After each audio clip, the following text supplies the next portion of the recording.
Thursday, April 25th at 8 p.m. Eastern. Visit NFL.com/draft for more information. Rocket Mortgage, official partner of the NFL Draft. Hey guys, Jeffrey O'Brien here. Did you know Harman Solar has gone super high tech? There's an amazing tool at harmansolar.com that'll give you an instant ballpark solar estimate using satellites from space. You just type in a little information, and within seconds, you'll have an idea of just how little money it takes to save big on that monthly electric bill. I did it, and within seconds, they measured my roof and calculated my savings. It's very impressive. Go to harmansolar.com and give it a try yourself. That's harmansolar.com. Tyler from Wendy's here. The best part of Wendy's new Cinnabon Pull-Apart is every part. Unlike mornings, which have no good parts. Until now. Because with Wendy's new breakfast Cinnabon Pull-Apart, mornings finally don't completely suck. And now that mornings have warm cinnamon sugar rolled dough and ooey gooey frosting, are they the best part of every day? Probably not, but you get the idea. Get to Wendy's today and get the best part in every bite with the new Cinnabon Pull-Apart. At participating U.S. Wendy's, Cinnabon is a registered trademark of Cinnabon Franchisor SPV LLC. So what did the doctor say? He said I might need surgery. Wow, it's that serious. Well, we won't know for sure until I talk with a surgeon, but I'm lost. This is all new to me.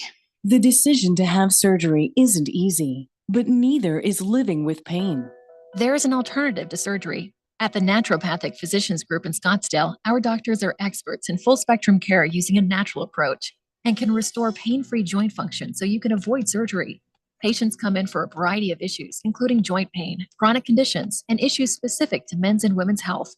We also help restore balance in immune, digestive, and hormone systems, which often improves both immediate physical symptoms and also improves cognition and emotional stability. So when traditional medicine suggests you need surgery, how about taking another approach? Call Naturopathic Physicians Group at 480-451-6161. That's 480-451-6161. Or go to naturopathicgroup.com.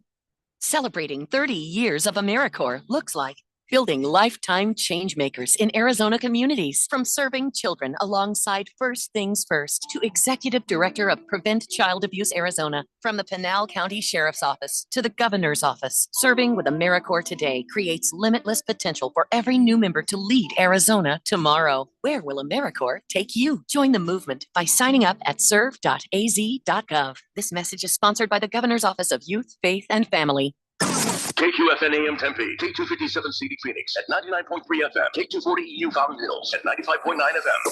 Listen to Jim Rome and the Jungle, weekday mid-mornings on 1580 and 99.3. The Fanatic, live from the Harman Solar Studios. All right, people, settle down. Because it's time. For what? Showtime. When does it start? Right now. 3, 2, 1. Let's get on with the show. Let's do it.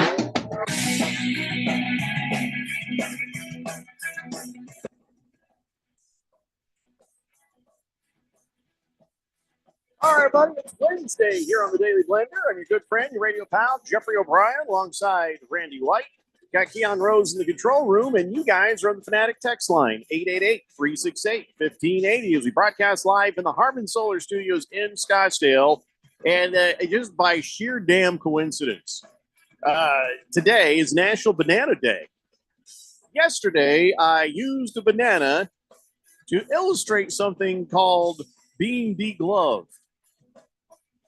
So Randy and Keon don't have a problem. I'll just say, listen to yesterday's podcast if you're curious what that's all about. But today is actually National Banana Day. I didn't even ask you guys. You like the bananas? I love a banana now and then. After yesterday, no. After the last 24 hours, I can honestly say officially out on bananas. Just as a concept. Didn't ruin bananas for me at all. In fact, I might have another one. We noticed. So, but yeah, no, really, it is National Banana Day, and it's one of my favorite berries. I love me some bananas because technically they're berries, botanical berries, because they grow from a flower with a single ovary, and which also makes what we talked about yesterday interesting. No. And they contain seeds. I don't know if you know that. Bananas have seeds. But all berries are fruits, so it is a fruit. But anyway, so you guys just don't like bananas at all anymore? Oh, I used to enjoy a good banana on occasion. And Miss Kim makes some dynamite banana bread. But that's nice. Gonna have to put the kibosh on that for just a bit. Well, just you can enjoy it. You just don't be there when she peels it. and probably remind you of that poor fella. That I'll never look at gloves the same way again. There's so many things that I will now see differently, Randy. Gloves, bananas. Yeah. Well, if you want to know what the hell we're talking about, third hour, right? Was it third hour yesterday? It was like end of second, most of third. Yeah. Okay. Yeah. Well, I'm not gonna do that to you guys. I'm just gonna leave it there. But today, National Banana Day, I'm trying to find ways of cheering myself up because today is also another kind of a day. Today is the last day that you are going to see the Arizona Coyotes be anything Arizona.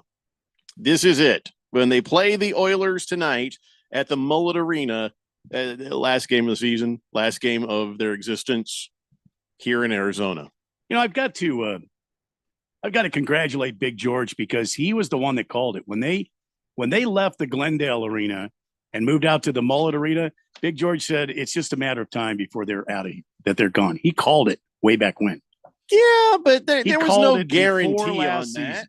Yeah, but if Tempe would have said yes, or this would have happened, or that would have happened, we wouldn't be having this conversation right now. So I wouldn't say that was a prediction. It's just a good guess. You know, he predicts a lot of crap like that. So good guess, Big George. Congratulations on your good guess. I mean, I know I'm saying the same thing, but when that went down, there was still a good chance of a couple of different things happening, unless Big George was privy to the idea that Alex Morello was a numbskull and he wasn't going to be able to get a deal done, and then maybe the fix was in. I don't know.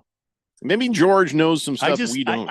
I just think he kind of saw the writing on the wall. Yeah, but he assumes that about everything and everybody. Everyone's getting fired.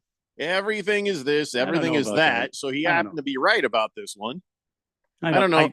I think he just saw the writing on the wall, and he was able to say something about it before last season when they moved into the Mullet Arena and all of this stuff went down. So, all right, congratulations, Big George. We'll give George this one. Congratulations. Well done. Enjoy the fact that the Coyotes are gone. Yeah, Big George. I don't know that he's enjoying that. But so again, let me just remind you, this is not the players' fault. It's not the Coyotes' fault. It's a one guy's fault.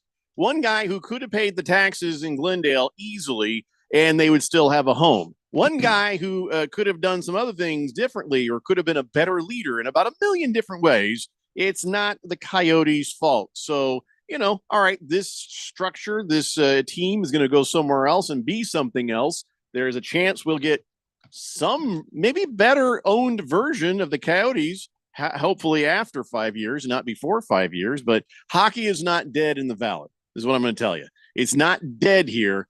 It's just going into hibernation. On temporary hold. Yeah, it just I really don't want a team here again until the 5 years is up. I don't want Alex Morello to have the team. I don't. I think that's fair. He's shown that he's not good at it, unless his plan all along was whichever option gets me the most money the fastest. That's what I'm doing. In which case, sure, but like owning a team is something when you buy a team, you do it for the long haul. You do it because you plan on having this thing 20, 25 years as an investment or something you can keep in your family or whatever. You fumble the team in 5 years. You know what, though? Here's what I think it is more. I think that here's what it is. So he was trying, and he's just like, God, why is this not working? And then somebody was very advantageous on the situation. That the guy who is now going to own the team in Salt Lake was seeing this, what was going on. He pounced, and he got in Morello's ear and said, listen, you are banging your head up against the wall. Let's do this. And Morello was like, fine, you're right. I can make $500 million more if I just do this right now. And then maybe I have a shot to come back and do it again. He was led there by, I think his name is Smith in Salt Lake City. Yeah, I believe it's Mr. Joseph Smith. Yes, Joseph Smith. Yeah. Every time they would have a conversation, there had to be a blanket hung between them. Couldn't see him, and that he was led in this direction by the Mormons. Jesus Christ, Latter-day Saints.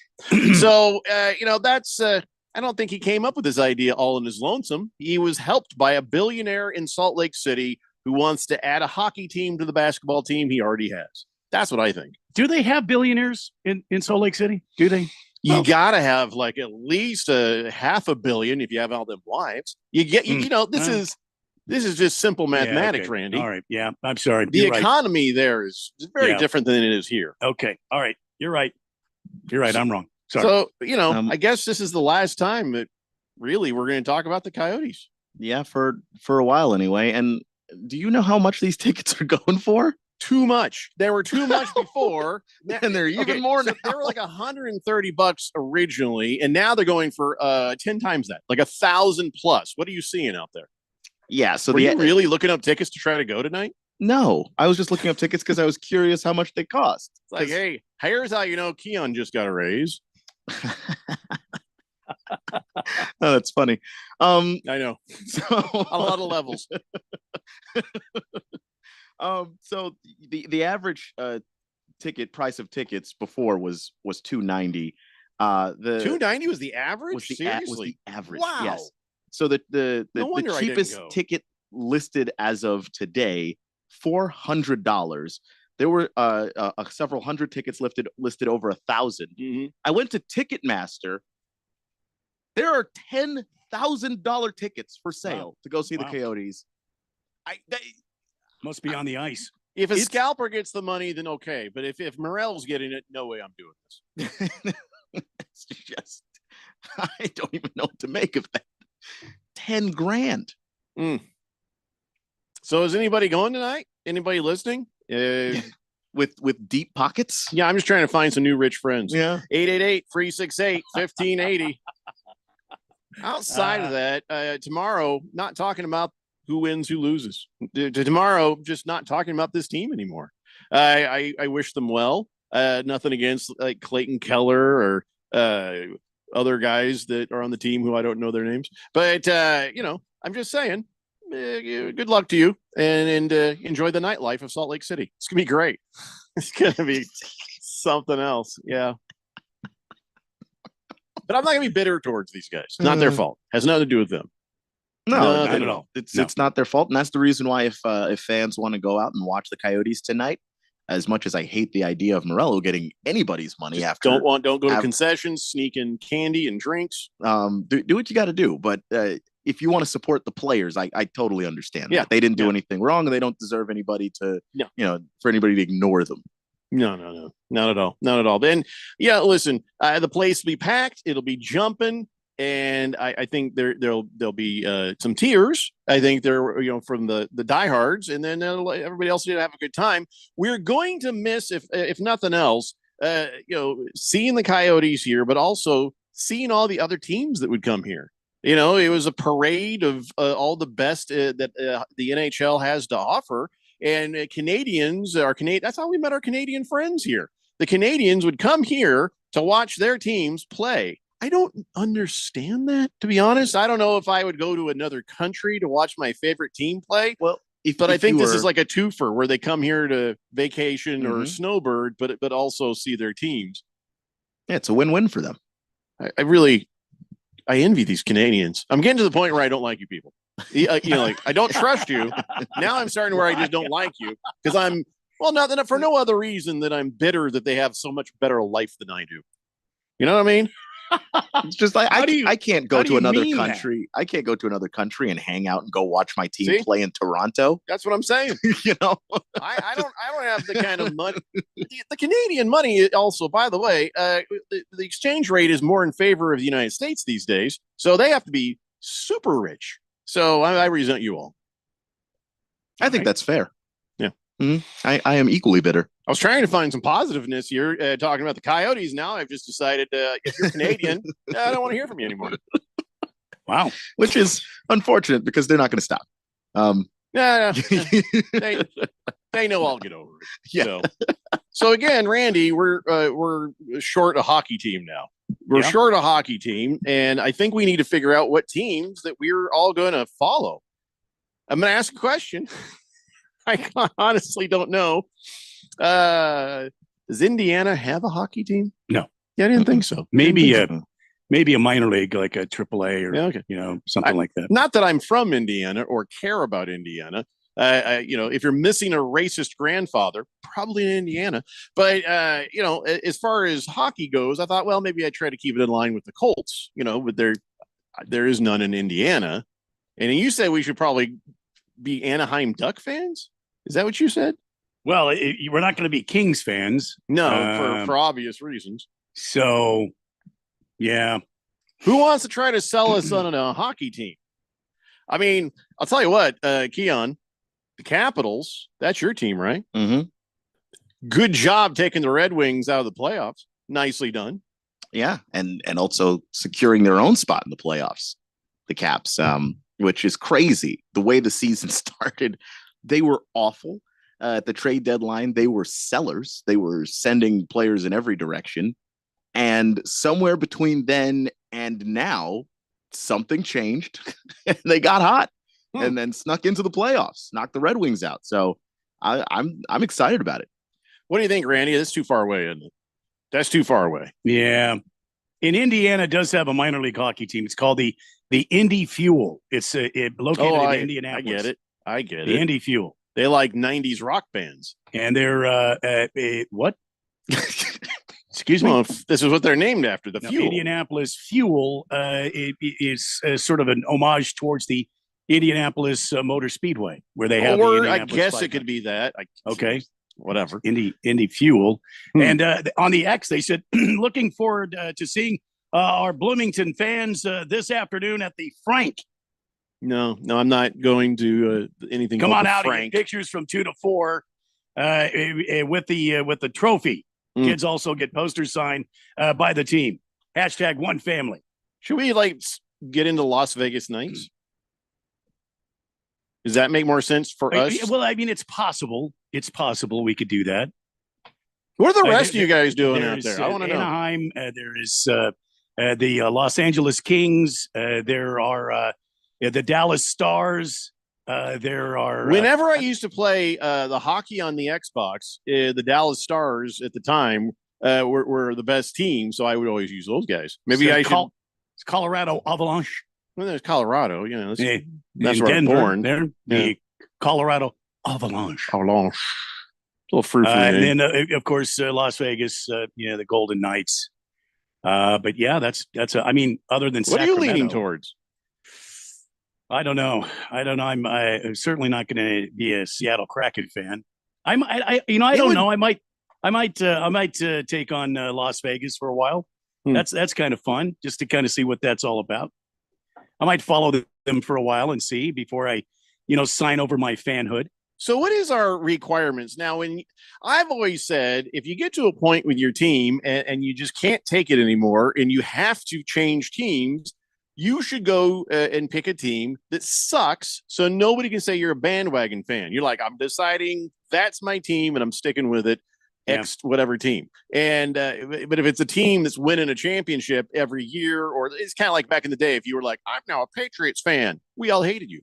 And it's dumb. I mean, but if you were like, I'm a Jets fan, we'd be like, that's fair. That's sad, but that's fair. And then later on, you'll have some success. Now here we are, though. Our thing is our team left us, so we have zero restrictions on this. So for us, we can pick a winner if we wanted. Mm-hmm. We could pick. Maybe I should be a Bruins fan, because they're in an Irish town. But then again, it's a racist Irish town, too. I don't know if I'm going to be associated with Boston. Well, I was, Austin Matthews, Arizona's own Austin Matthews. I'm listening. He's Maple Leafs. Toronto Maple Leafs. So you could. Oh, we got to keep it in the country, Randy. We got to keep it in the country. Okay. All right. There's the I told you already, the Dallas Stars, but Texas is like a whole nother weird world I don't want to be involved with. Oh my God. You're not leaving yourself a ton of options. I don't like a whole lot of places. Okay, that's fair.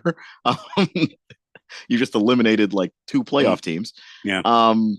And then the Kings make another playoff team eliminated. So let's look at the Ralph killed the Kings for us. Mm-hmm. All right, so the Dallas Stars are in first place of the Central Division in the Western Conference. Okay, so you have the Dallas Stars. Yeah, I don't care. Denver is in it's a close third place in that same division, And then you've got the Nashville Predators. You have the St. Louis Blues. Okay.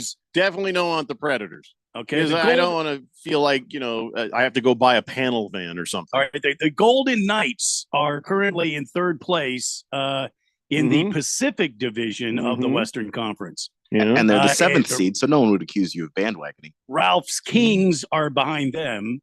The Seattle Kraken are way down there. Oh my God, the Ducks and the Sharks are holding up the rest of the division. They're at the bottom there. So Hey, And San Jose's at the bottom of the entire conference. I have a question. Mhm. I don't want to go this direction, but didn't the Coyotes used to be the Winnipeg Jets? Yes. And now there is a Winnipeg Jets again. There is Yeah, a new the- Winnipeg's Jets. The Which Atlanta, gives the Atlanta hope that- Thrashers became the Winnipeg Jets. Right. So that Yeah. gives hope that the Coyotes will come back again because the Winnipeg Jets came back again over Yeah. there. Yeah. I maybe would follow the old Winnipeg Jets just as a weirdness, but I then thought we had to it's keep it in the Canadian. country. Yeah, then you'd be it's back up. Canadian. Yeah. Yeah. Can't do that. I thought we had to keep it in the country. I'm leaning towards. Is it wrong if I go with the Boston Bruins? I don't. Why I would don't that think be it's wrong? It's wrong. If Hmm. that's why, this is your chance. You could be a Tampa Bay Lightning fan if you want to. I think the Detroit Red Wings, they got a cool. They have a cool kit, man. I Well, kind of and like they- the way their stuff looks, but that's not how I'm going to pick a team. Mm-hmm. Buffalo Sabres. That sounds like a Buick LeSabre. I'm not going there. It's like an old Buffalo people's team. Sabres. That's a classic look. Yeah. I know. You could be a Florida Panthers fan. They're currently a 1 seed in the Eastern Conference. They are in charge of the Atlantic Division. They've already. Well, because of my Colts playing against the Panthers in that division in the NFL, okay. that'd be weird. I can't do that. Well, And then the Columbus Blue Jackets. I'm like, Yeah, you seriously, don't- that's the best you could do for a name. Well, Blue it- Jackets. It's reflective of their record this year. I believe it's 27 and 43. They are and 12. bottom of barrel right now. Yeah, 27, 43, and 12. Hmm. Somehow not the worst team in the league, but the worst team in that conference. Might be just sort of leaning towards the Bruins there. Somebody's gonna have to talk me out of it, I guess. Bruins are in the playoff hunt. They are currently they've lost the last 2 games they've played, but they're 6-4 over the last 10. So Yeah, got 109 points this season, and they're sitting at 4th in the East. I don't know though. I don't know. This is tough. You know what I mean? I don't like to pick teams just on players alone. I know that the younger generation follows players, not teams.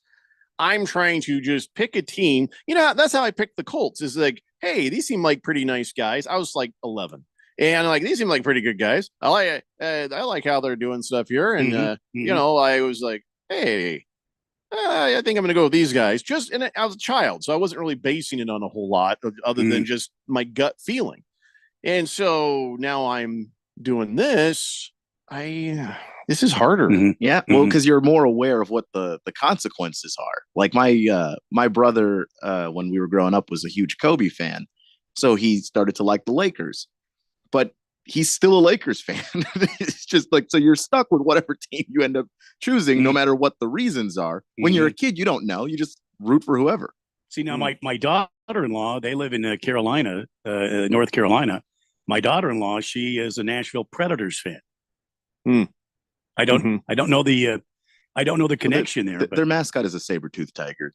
Well, kids like that. As long as their mascot's not the guy from Dateline. It's not. It's well, you would think she would be Why don't you have a seat? Hurricanes fan, a Carolina Hurricanes fan, but no, she's also that's Nashville a dumb name. Predators. Yeah, really. fan. I know we're running late for a break, but let me just give you the list of dumb name teams. This is my All right. opinion All and right. mine alone. You can agree All if right. you like, but Carolina Hurricanes, dumb name. Let's see here. Blue Jackets of Columbus, dumb name. Dumb But what do you name, expect from Ohio? Yeah. Let's see here. Predators. Yeah, I wouldn't have ever gone there. Ever. For Nashville. Why wouldn't you have gone with Predators? I think that's 'Cause badass. You're always hearing about sexual predators out there. But and we're- I- they oh, were you're they're associated with that. they're talking about like predators of the animal I kingdom. know what they're Yeah. talking about, but still, it don't Like a sound right in my saber-toothed ears. tiger. Okay, It's like a that's fair. I told you predator. this is my list. You guys do Okay. whatever I you said, I want. said that's All fair. right. You know, Gotcha. See here. Yeah, the rest are fine. The rest are fine. So what I just Everything else is fine, huh? I got a couple of them. I said, all right, just like two or All right. three. There's just- I Okay. think I was All only three that are just dumb. So I All have right. 3 dumb ones. Okay. And I think, And I think whatever the, Salt Lake comes up with, they can kiss my ass. the Blue Jackets is a reference to the Union soldiers in the Civil War. So Well, see, I'm on their side. I'm on the Blue Jackets side, but I think you could have come up with a Dumb better hockey name. that's Yeah. what the soldiers were called. No, I'm saying you can come up with a better name for a hockey team than just Blue Jackets. I know what it means. It's kind of flat. There has to be other names you could represent the people who fought for the North with. Yeah, That's all I'm it's just saying. at one point I think they contributed more troops to the Union cause than any in the state of Ohio. So that was the reason why they decided to call their Wow. team that. I mean, Well, you know, Keon, hey, we Keon, got the Columbus Blue Jackets. The next thing you know is like, hey, we got the Pittsburgh corduroy pants. What? What are we doing? Well, no one fights wars in corduroy pants. Well, a lot of chafing if you do. And then I mean, if you see somebody coming across a battlefield at you wearing corduroy pants, Yeah. surrender. Shoot. And 'Cause that's a I was bad just gonna- mofo. And if Oh, they win all the right. battle in corduroy pants, that's the greatest army ever. That's Mhm, just the greatest battalion of all You time. cannot sneak up on anybody wearing corduroy pants. Absolutely not. They hear you. See, that'd be a better name. All right, listen, we got to take a break. When we come back, there's a whole lot of texts on the text line, people with suggestions and comments about the demise of the Arizona Cardinals and us trying to pick new teams. It's the Daily Blender here on 1580, The Fanatic. This is Brent Musburger's Action Update on 1580 and 99.3 The Fanatic. Get insights into the sports betting market with VSiN's betting splits. See where the money is and keep updated on how the market is reacting. Only at VSIN.com. Now, here are the latest lines from my guys in the desert. Major League Baseball, the Diamondbacks continuing their series with the Cubs tonight at Phoenix. Brandon Pfaadt getting the start for Arizona. Jordan Wicks for the Cubs. The Diamondbacks minus a run and a half plus 155 on the money line. The Cubs getting a run and a half for minus 188. On the money line, Chicago plus 112. Arizona minus 132 with an over-under of 9. The NBA playoffs begin Saturday for the Phoenix Suns as they take on the Minnesota Timberwolves. Minnesota a 2-point favorite minus 130 on the money line. Phoenix plus 110 with an over-under of 214. I'm Tony Desiri with your VSiN Action Update on 1580 and 99.3 The Fanatic. Spring is the perfect time for cleaning out the clutter and updating your home, but it's also the perfect time to refresh your financial plans. A friend recently told me that securing life insurance sooner rather than later can help you lock in lower rates for years to come. So I bumped this up on my spring cleaning list and got it done. I called SelectQuote and couldn't believe how easy and affordable it was. I'm 40 and my $500,000 policy was only $16 a month. My husband's also 40 and his $500,000 policy was only $18 a month. And with their same-day coverage, there was no medical exam required, and we were covered by the time we hung up. Spring is a time for fresh starts. Sweep away financial uncertainties and make sure your family is protected with SelectQuote. Call SelectQuote at 1-800-461-4545. That's 1-800-461-4545. Or go to selectquote.com to get your free quote today. 1-800-461-4545. Details on example rate at selectquote.com. It's a mystery where Old Spice finds its amazing scents like Himalayan sea salt, but I'm thrilled they have because no other body wash exfoliates and moisturizes 24/7 like Old Spice Gentleman's Himalayan sea salt body wash. Now, if only there was a mountain range separating the Indian subcontinent from the Tibetan plateau where I could hide my Old Spice and keep my family from stealing it, my impossibly smooth skin will finally be safe.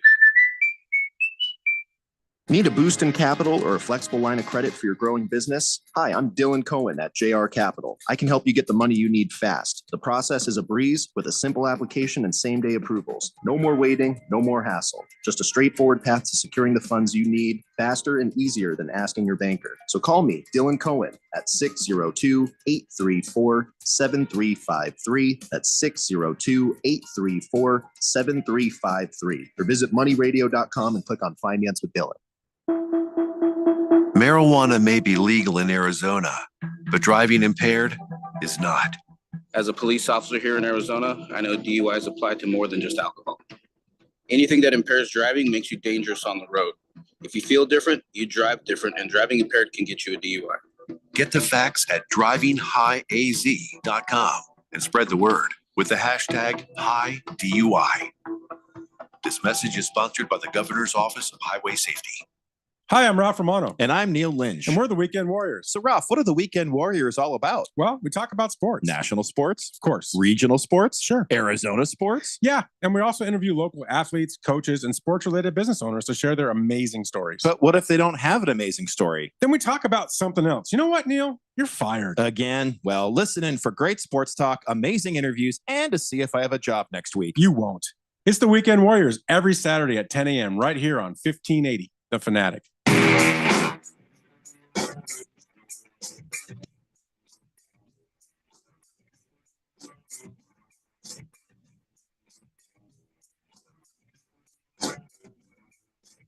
Weather here on 1580, The Fanatic, mourning the loss of the Arizona Coyotes after tonight's game against the Edmonton Oilers.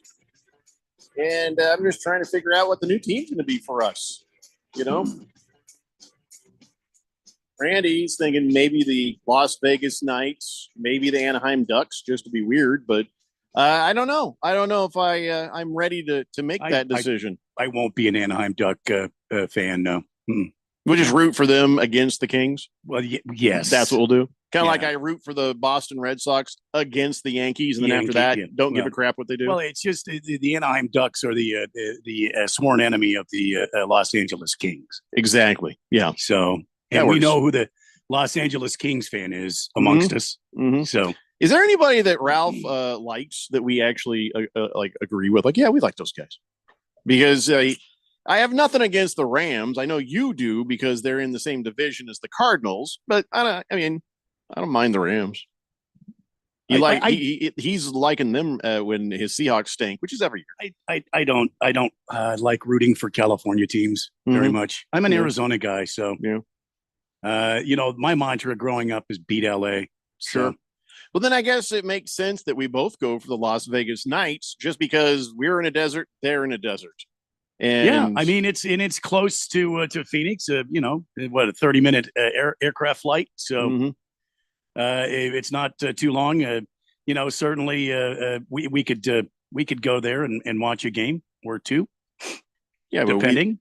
We lived here and we didn't go watch a game. I went to several games at when it was out here in Glendale over 20-some plus years. Yeah, sure. Well, I mean, let's face it, we did not show up. We didn't show up. Well, maybe you didn't. How many games did you go to? I went to a handful. Probably over 20 years. I probably went to 50 or 60. Okay, well, you showed up way more than I did. I went to a handful. I always wanted to go to more, but it's on the other side of the damn planet. When it was on the far west side, kind of made it hard. Well, now it's not. Now it's at ASU. It's not after tonight. And also at ASU was more expensive. Not anymore. Yeah. Like that's a crazy. My daughter was asking me. She's like, "Hey, I want to go see the game," and I was just like, "I ain't paying these prices." But see, guys, look, we're in. We should be able to get some sort of arrangements. We have ways, doing our jobs the way we do. We have ways of getting. We tried. Passes. We tried. No kidding. Yeah. They shut you down? I like to wait till the last minute before I'm the guy at Disneyland who steps in front of the line, but I tried this time. They're like, no, we don't care. Let's go to the text line, 888-368-1580. Swazman, yeah, I know. I just saw that too. The Cubs have beaten the Diamondbacks today 5-3, so they take the series. Yeah. I'm sure we will unpack what that all means and makes us feel a little bit later. Pinocchio says, hey, fellas, join me rooting for the big bad Boston Bruins. Original 16, and Ralph hates them. Beer me, Randy. That makes me want to lean towards the Boston Bruins even more. There you go. And that means Berg and I could hang out and drink beer and watch hockey. Back in the day when the I can't say their names now. The idiots. Esposito, Phil Esposito. Oh, I thought you were saying ESPN. Bobby Orr. I was a big Bruins fan back in the day when I was growing up and I was playing street hockey with all my friends at Holiday Park.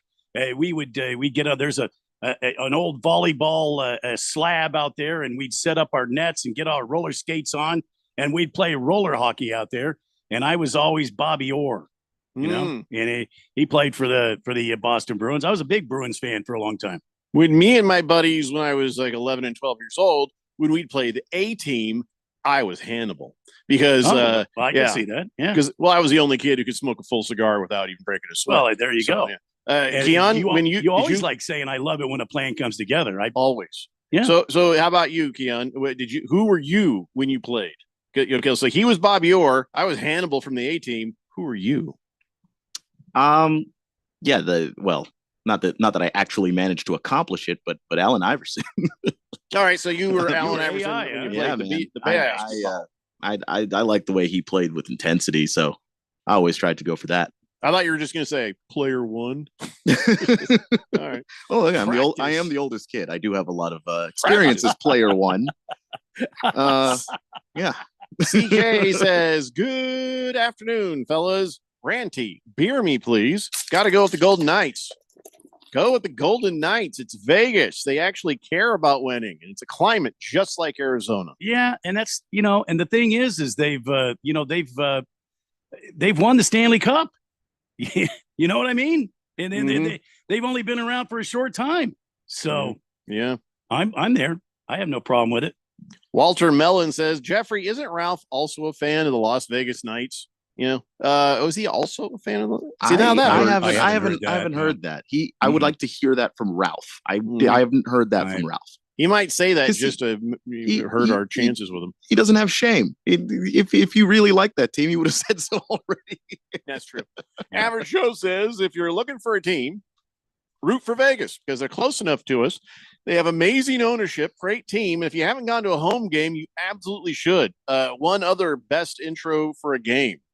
Personally, I'm a Penguins fan, and I would love more people to talk to about Penguins. As a bonus, the Penguins hate the Capitals too. So a bonus, you could root against Keon.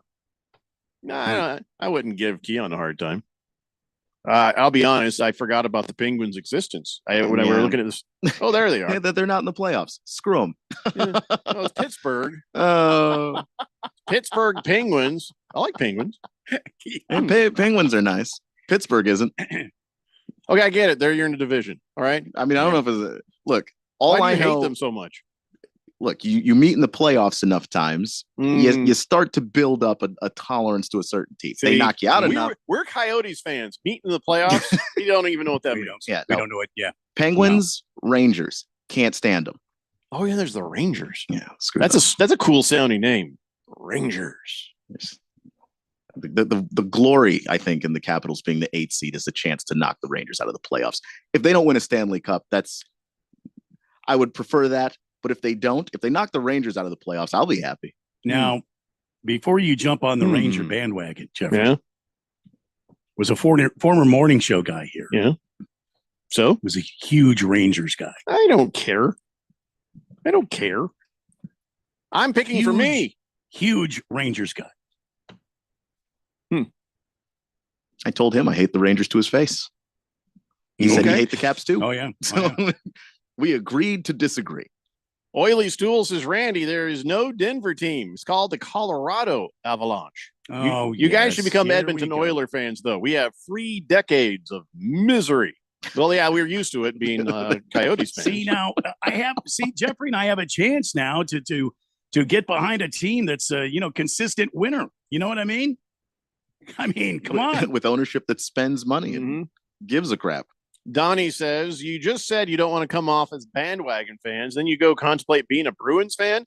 When I said that, I had no idea where they were in the standings. I just know Boston is where the Irish seem to be. So I thought, well, maybe I should be there. I don't know. That was just the only reasoning for my thought on the Bruins. They won the cup, I think, 2 times in the last 6 years, something like that.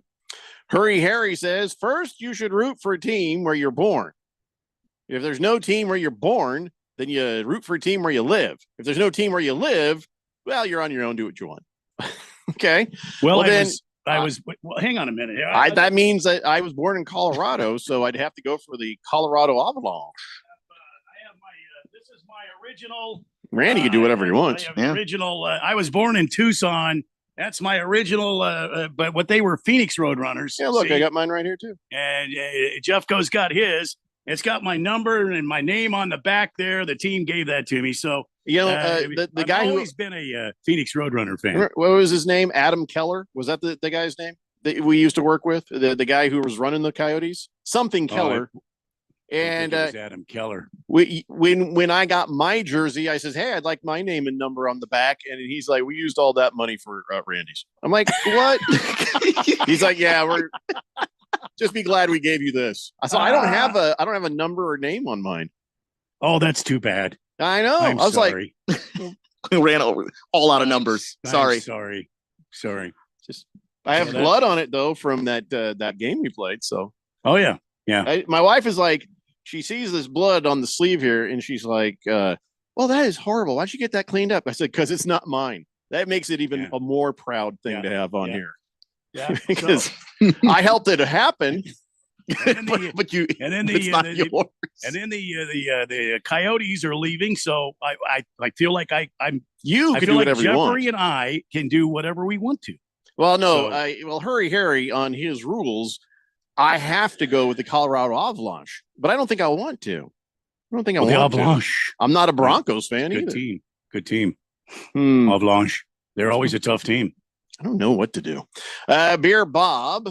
Okay, hold on. Just sent me a picture. I'm gonna hang my jersey. He sent me a picture of the crying coyote. You guys seen that? Where the coyote is in the desert crying with his jersey on, all sad because he's leaving. You should put a U-Haul truck behind him to make it even worse. You know, he's like, "Come on, coyote, time to go." Or one of those hitchhiker knapsacks that they. They had oh in yeah, old yeah, cartoons. the hobo thing on the stick. Mm-hmm. Beer Bob says, "Looks like after tonight I'll be rooting for my old hometown Chicago Blackhawks. So switch one bleepy team for another bleepier team." All right. Well, the Blackhawks they got that kid, that sensational kid. What's his name? Can't think of it. They picked one overall. This kid's supposed to be the next. Yeah, that guy. Connor Bedard. Is it Connor Bedard? Yeah, it's Connor Bedard. Yeah. Little blonde kid. Yeah. He looks too pretty for hockey, doesn't he? 19-year-old sharpshooter is what he is. 93-37. I guess we were trying to figure out a texter nickname for him, and he says he wanted to be a wee lil woo. And I was like, I guess we can call him that if he wants. I don't know. Anyway, he says, "I don't recommend picking a new team based on their logo or mascot. I did that when I was 5 with the Chargers, and now I'm sad every NFL season." It's a new era. Well, yeah, but by that logic, I mean, I chose a team that was 2 exits away from my house, and I've been sad every single NFL season. Like, there's no Charger fans. It's a new era for you there in the greater Los Angeles area. Yeah, we'll see. Sean from Phoenix says, "Demise of the Arizona Cardinals." Did I miss something? Did I say Arizona Cardinals? Yeah, you said Cardinals, but it Why was did you right. say something because you immediately said immediately after that. You were listening to 1580 the Fanatic. Oh! I said that right before the break. Right before the break. Yeah, we couldn't Everyone's correct like, you. "Oh no!" Oops. Sorry about that. Sorry, Sean from Phoenix. Slip-ups happen. He says, "As much as I'll miss my Yotes, the Salt Lake City Super Soakers has such a great ring to it." What they're going to call them, the Super Soakers? I don't think they're going to call them that. And also, is that about the baptism? I don't. Yeah, that's what it is. I don't even know. The Mormons will trick you. They'll get you in the arena, and you'll be like, "Well, are you? Raise your hand if you're not Mormon." You get some hands up, and they're gonna be like, "We'd like to baptize you," and you're like, "No, I'm fine with that." And they're like, "Turn on the sprinklers." Oh God! You got me. Oh, okay. You're all baptized. Oh, Congratulations. All right, I'm a Mormon now. We're all Mormons. Yeah, you knuckleheads. You got me. Mr. Wilbur says, "Ralph likes puppies. I like puppies. I think you guys like puppies. So there you go." What is your point, Mr. Wilbur? And I get it. I'm sad. I know your CNI dog died, but that's what happens when you go, when you go parachuting. You didn't see anything, but the dog had a heart attack because it was scared to death. So I understand that you have puppies on your mind right now. But we're having a hard time right now trying to pick a team. So why don't you just leave us alone? See, right then is when I need to get that song "Dead Puppies." Right then. Dead puppies. Just terrified that poor thing. He had the red and white stick, and he had the dog, and he had the parachute. The dog didn't. So Scratch Me Because says, "I play hockey 3 to 4 times a week. So you could root for me. All right, what's your team's name?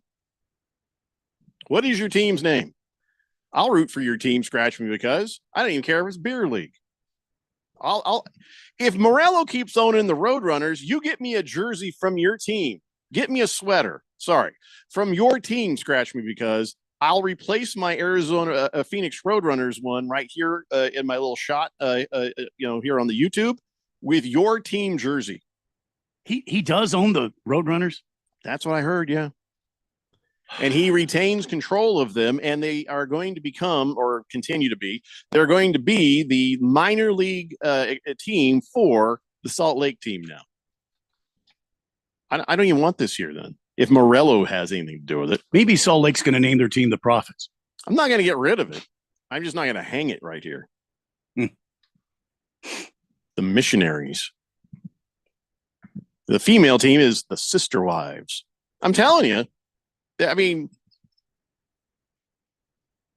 fifth letter says, beat LA never fared well for you, huh? Well, hey, remember when you guys got knocked out of the playoffs by the Suns? Shut up. It fared well for me last year when we swept you on the way to the World Series. Mm-hmm. We're good, fifth letter. Ralph has crabs. Says, Jeffrey, you guys are in Arizona, the home of the Arizona Cardinals. Yeah. You can't be a fan of a division rival like the Rams. I'm not a fan. I said I don't mind them. I'm not. I don't hate them. He doesn't mind the Rams. He says, as a Seahawks fan, I can't stand the Rams. Well, yeah, that's how that ought to work. Yeah. That's the appropriate, but I'm a Colts fan, so I don't care. I don't like the Seahawks. I don't like the Rams. I don't like the 49ers. Ray says, hey, if you guys want to cheer for a down on their luck franchise, may I submit for your consideration the Ottawa Senators? We could use a couple more hosers like you guys. We have an awful lot of texts still, so we're just going to pick this up when we come back. Looking for a new hockey team for me and Randy. It's the Daily Blender here on 1580, The Fanatic. I spray and scrub, but the soap scum in my bathtub is still there. I spray and scrub, but the burnt sauce on my stovetop sticks around. Sprays can leave grime behind, but new Mr. Clean Ultra Foamy Magic Eraser combines the scrubbing power of an eraser with the cleaning power of Dawn to melt away tough messes on contact. Just wet, squeeze, and erase. Stop spraying, start erasing, and clean with more magic than ever with new Ultra Foamy Magic Eraser. Mr. Clean, Mr. Clean.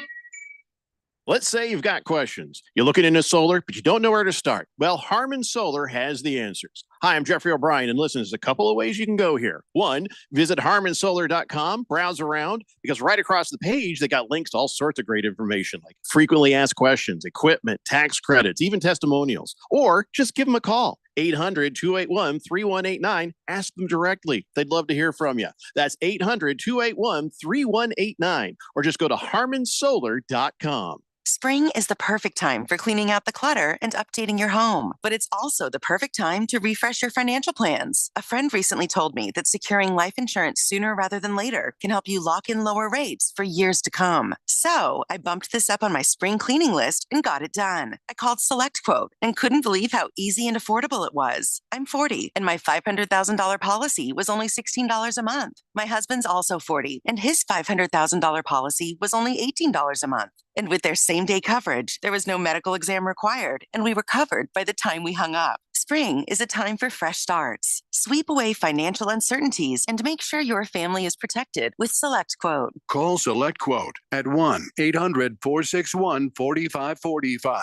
That's 1-800-461-4545. Or go to selectquote.com to get your free quote today. 1-800-461-4545. Details on example rate at selectquote.com. If you need bold banners to boost your business, but you're on a budget, think Staples. Posters, flyers, signs, and menus for less? Think Staples. Staples can print anything you need to move your business forward. Now at Staples, save $50 on your print purchase of $150 or more. Same-day service available on hundreds of items if you order by noon. And all backed by Staples' Print Perfect guarantee. So it's done right or it's printed again free. Staples, your local print and marketing expert. N61, visit staples.com/print for details. I'm an Arizona truck driver. I deliver food, medicine, supplies, and hope. And during times of crisis, I support our communities. But every day I see people putting lives and families at risk. Distracted driving is deadly, period. Be aware, be safe, and visit sharetheroadaz.com and find tips on how to drive safely around trucks. This message is sponsored by the Arizona Trucking Association Foundation. 1580 The Fanatic. And at 1580thefanatic.com. Your home for sports.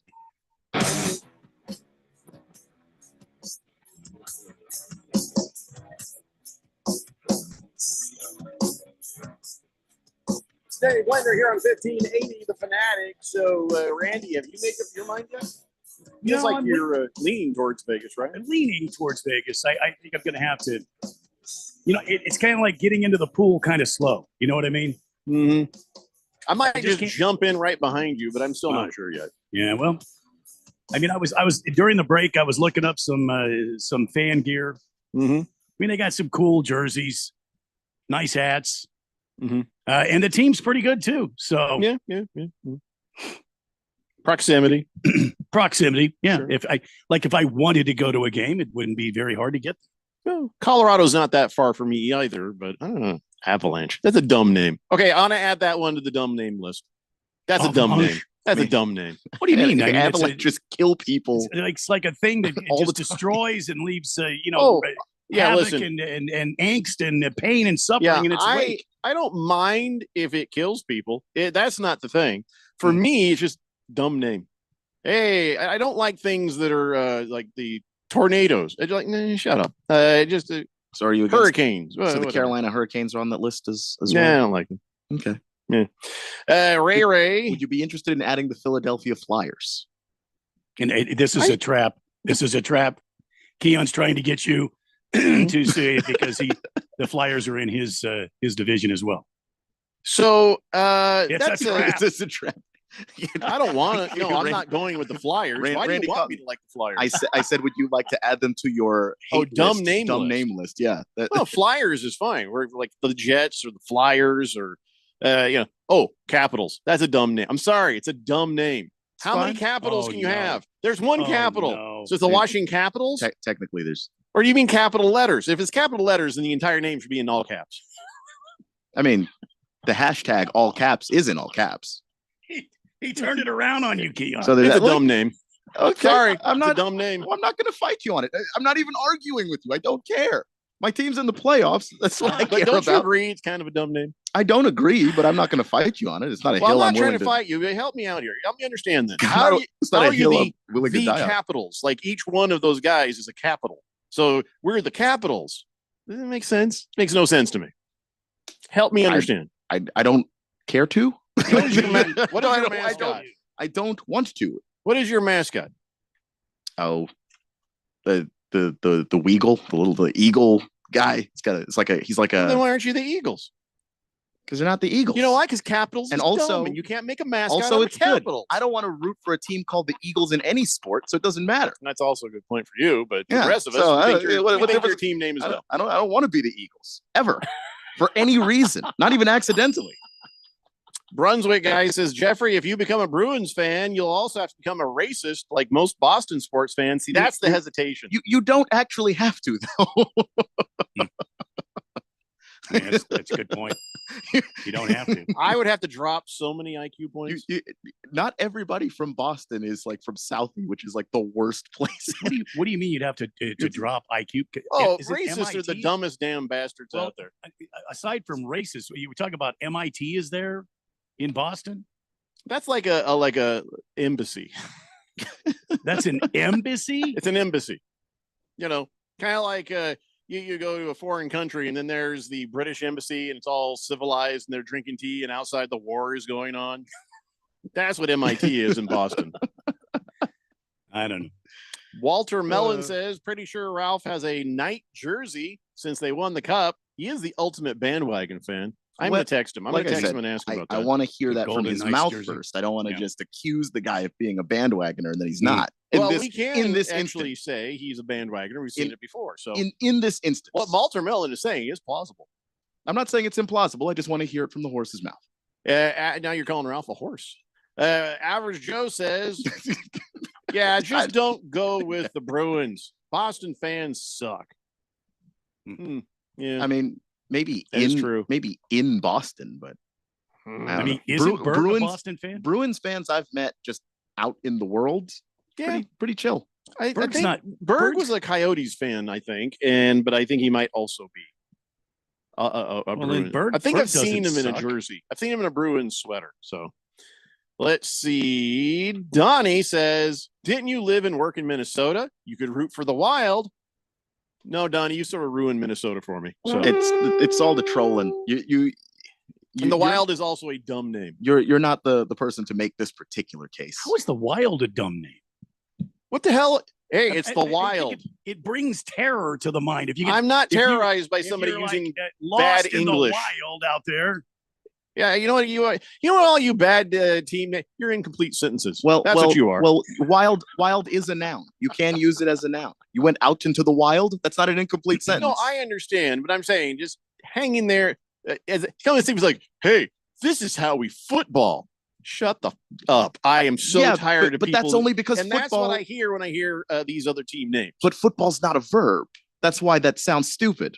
The wild actually is a noun. I know it just sounds dumb. It just sounds stupid. I'm not saying you're wrong. I'm just saying it's stupid. It sounds wrong in my ear. And then at that point, Keon nothing dropping a history lesson today. Now he's going into English here, grammar.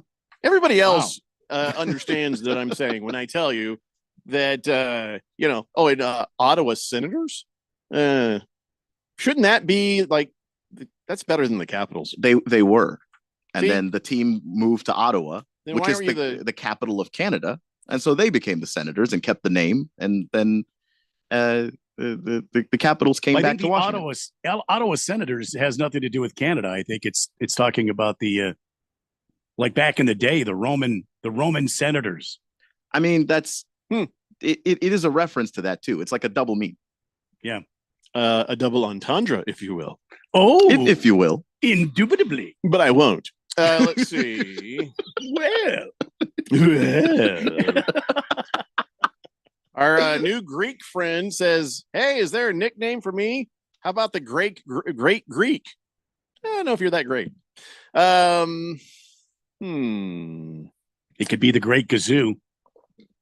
Oh, I missed this yesterday. He says, "Hey, please let me know what address to ship the University of Maine hats to." Well, you know what? Go to 1580thefanatic.com and you go to the contact area. You'll see the station address where you can do that if you're serious. Hell yeah. Great Greek? I don't know. That seems a little bland. I feel like we could do better than that. What did we say? We had something else. The Greek freak. That was one option. That's Giannis, isn't it? That's Giannis. Yeah, but people have, nicknames named after certain athletes and things on the text line, if they are, in fact, just a person listening. Well, if he was a bird, we call him the Greek beak. I don't know. I'm just working alliteration over here. Guys, got any other ideas? Maybe we should just let him be what he wants. He wants to be. How do you feel? It was like the Great Greek says. It's not a bad nickname. Yeah, I guess you're right. I guess it's not bad. It's funny when I do this, when I first say I don't like it, and then I say I do like it. I know that in the course of that 20 seconds, the person's texting in going, "What the hell do you mean?" Oh, no, he's changed his mind. Backspace. Thanks. Fighting Wampa says, "I feel sorry for the Coyote players having to move to Utah. Can you imagine all the alimony payments they're going to have once they find out they can have more than one wife?" Well, just because you have more than one wife does not mean you're automatically going to be divorced and having to pay crap tons of child support. That'll come later. It's going to be a while. For now, let them enjoy their mayonnaise. Big George says, "Jeffrey, that has nothing to do, absolutely nothing to do with Mormon baptism. The super soaker is what the Mormons do to avoid having sex." What? Oh, is that oh God. Why? I don't know what that even means. No. I just figured it out. Yeah. Yeah. I just worked it out in my own Yeah. head. Just think about it for a little bit. You'll get there. Got it. Yes, the Last Optimist just now gives me a graphic version. Okay. I don't think you should name a team that. Nope, probably not. some other names here for another listener trying to get a text nickname. Says something shocking, or shock me please, or boom shakalak. Oh, I like boom shakalak. All right, your texter nickname is now boom shakalak. If you agree, well, you put it up there, but that's the one I like. What do you guys think? Boom shakalak says. Boom shakalaka. Definitely. No, not laka, just boom shakalak. Or should we make him say boom shakalaka? Well, ask him whichever one he prefers, and then we can roll with that. They We're both gonna have sound the, good. what do you say, 9337? Boom shakalaka. More of your texts and more of this nonsense when we come back. Hour 2, the Daily Blender after this here on 1580, The Fanatic.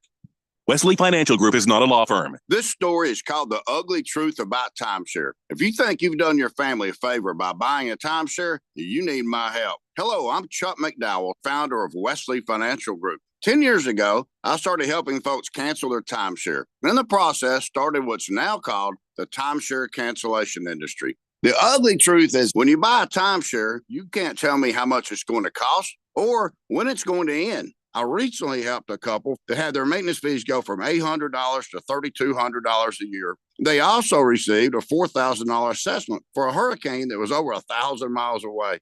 Sound crazy? The crazy thing is this never ends. Call my office now. If we take you as a client, I guarantee we'll cancel your timeshare or you'll pay nothing. Call for your free information kit. Call 800-729-4040. That's 800-729-4040. 800-729-4040.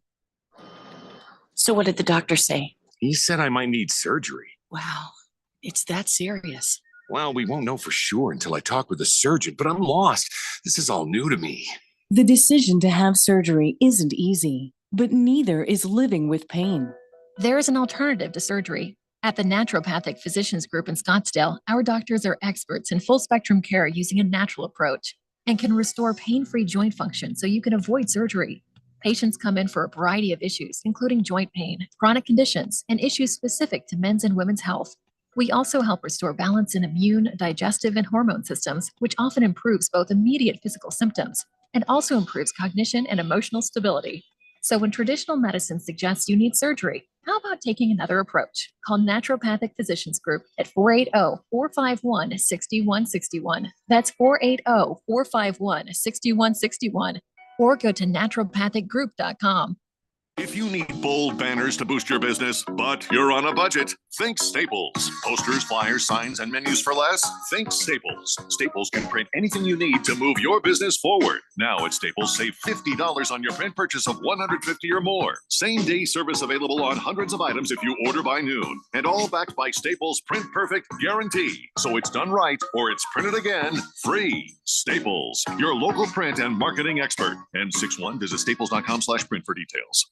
Don't be fooled by the people you meet on social media. It may start as an innocent conversation, but anyone who tries to sell you pills is nothing more than a drug dealer. And if you think tiny pills can't do much harm, think again. Fentanyl can end it all. Know the truth about fentanyl at learnmoreaz.org. Don't be fooled. Don't be faked out. Visit learnmoreaz.org. This message is sponsored by the Substance Abuse Coalition Leaders of Arizona. Live from the Harmon Solar Studios in Scottsdale. This is KQFN Tempe. Also transmitting on K25CD Phoenix at 99.3 FM and K240U Fountain Hills at 95.9 FM. All right, people, settle down. Because it's time for what? Showtime. When does it start? Right now. 3, 2, 1. Let's get on with the show. Let's do it.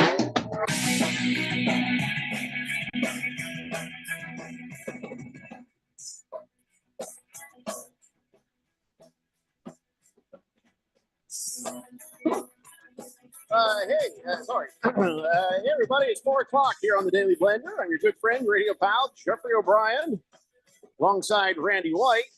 Got Keon Rose in the control room, and you guys are on the Fanatic text line, 888-368-1580, as we broadcast live in the Harmon Solar Studios in Scottsdale, and it's a busy day on the text line. But you know how I click the translate button? This is very strange. So I remember I told you we're going to go ahead and go boom shakalaka, and I put it in as boom shakalaka, and he likes it. He's like, yeah, let's go boom shakalaka. So we're all good with boom shakalaka. But the translation for, I don't know what language, laka is turned to Boom Shock Allure. So what language is Laka, a fishing lure? Isn't that interesting? Isn't that something? Interesting. I know. It's just kind of weird. And this is the person that was from where was that? Wichita State. That's right. So what? Now I just want to know which language is that? I gotta fix that. Shakalaka. Yeah. Anyway, 888-368-1580. This is taking forever to clear this text line. But Randy and I just sort of mused that we're looking for new hockey teams. Randy is probably leaning towards the Las Vegas Knights. I could easily be pushed in that direction, but I don't want to keep my options open. It's not every day that you get to choose a new team. If the Coyotes reestablish in Arizona, we'll come right back, right? We'll just come right back to the Coyotes. Maybe. Yes. Of course. Maybe. Like as long as it's within 10 years, right? That's probably maybe. That's what the history would suggest. Winnipeg had the team, then they lost the team, and then when they came back to Winnipeg, they were the Jets. Atlanta had the Thrashers, then they lost the Thrashers, and when they came back to Atlanta, they were the Thrashers until they lost them again to become the Jets. So that usually it seems like the pattern is if your city gets another shot at getting a team, you go with the name you had the first time. We just don't want to be another Atlanta. Mr. Wilbur says, so you wanted to be Allen Iverson, Keon. Does that mean every time you stepped out on the playground, you were high as a kite? Well, I'm saying not every time, right? I wasn't high at all. He was high on life. I was in elementary school. Swesman says, Jeffrey, how would the missionaries pose? Not sure that name would go over well in the Mormon country there. Well, I don't know. It's for them to figure out. Historian says Salt Lake City Coyotes does not have a prayer. Of course, they will be on a mission. Yes, everybody's trying to run the Mormon jokes here. Fifth letter says, wait a minute. If you're going to root for the Vegas Knights, that comes with rooting for the Raiders, right? You know that, right, Randy? I don't see how that is. They could be your AFC team, he says. Well, aren't they I'm kind not a of big already? multi-team kind of guy. I don't generally have, but there is a soft spot. I will say this: although they're not my team, there is a soft spot in my heart for the silver and black. Always has been. Yeah, storied franchise, badasses, tough guys. Yeah, and I'm just talking about their fans. Yeah. Rough Rob says, also, what is sports depression? Is that all the Washington football team and the Wizards and all those Washington teams? No. Caps won the Stanley Cup in 2018. Nats won it in the World Series in 2019. Like, there's been a lot of depression, but like, it hasn't been nothing that whole time. It's been mostly nothing in Arizona. Unfortunately, the teams that city loves the most, the basketball team and the football team in Washington, those two teams haven't done anything. But it's not like all the teams don't do anything. Boss Toby says, no, you have to. If you commit to Boston sports, you have to be racist. And the people at MIT, well, they're not from Boston. But I'm not from Boston. Yeah, that's the thing. And also you don't have to be racist. Why does a dude who's a lawyer for the ACLU want me to be racist? I have no idea. That's a question unto itself, quite frankly. I look at my friend that he wasn't really into football and he was watching games with us and he said, I want to be an NFL fan. And then he just chose a team based on color and it was the Vikings. Does he cry himself to sleep every night? No, that should come with being a Vikings fan, but he doesn't do it because you don't have to. You can just root for the team. I guess there's worse teams than the Vikings, though. Well, yeah, it's just you're not winning any Super Bowls, but no, never. Lost Toby says that Ralph is not a horse. He's a whore. Typical bandwagon activities there. Donnie says it's a wild animal. That's what they're called, the Minnesota Wild. It's a wild animal. I don't think that's what they meant. I think they meant the great outdoors. It's the wild. Yeah, because the logo is like release you to the wild. The outline of some wild animal, but inside of that outline is like trees and. I think they had the outline of the cocaine bear on there. Yeah. No, here's what you get because I did. Bears. Now that's. I did spend a year in Minnesota working on radio. And the one thing I learned, the wild contains mostly angry geese and mosquitoes. That's what the wild of Yeah, Minnesota Minnesota? contains. Well, So you're scares the hell out of basically me. guaranteed to torment your opponents. Giant mosquitoes. Here's what it is. Like Donnie, nothing but annoying. Hmm. Ralph from Harmon Solar says, I'm not a bandwagoner and I'm not a horse. But you are a whore. Do you have a Golden Knights jersey, Ralph?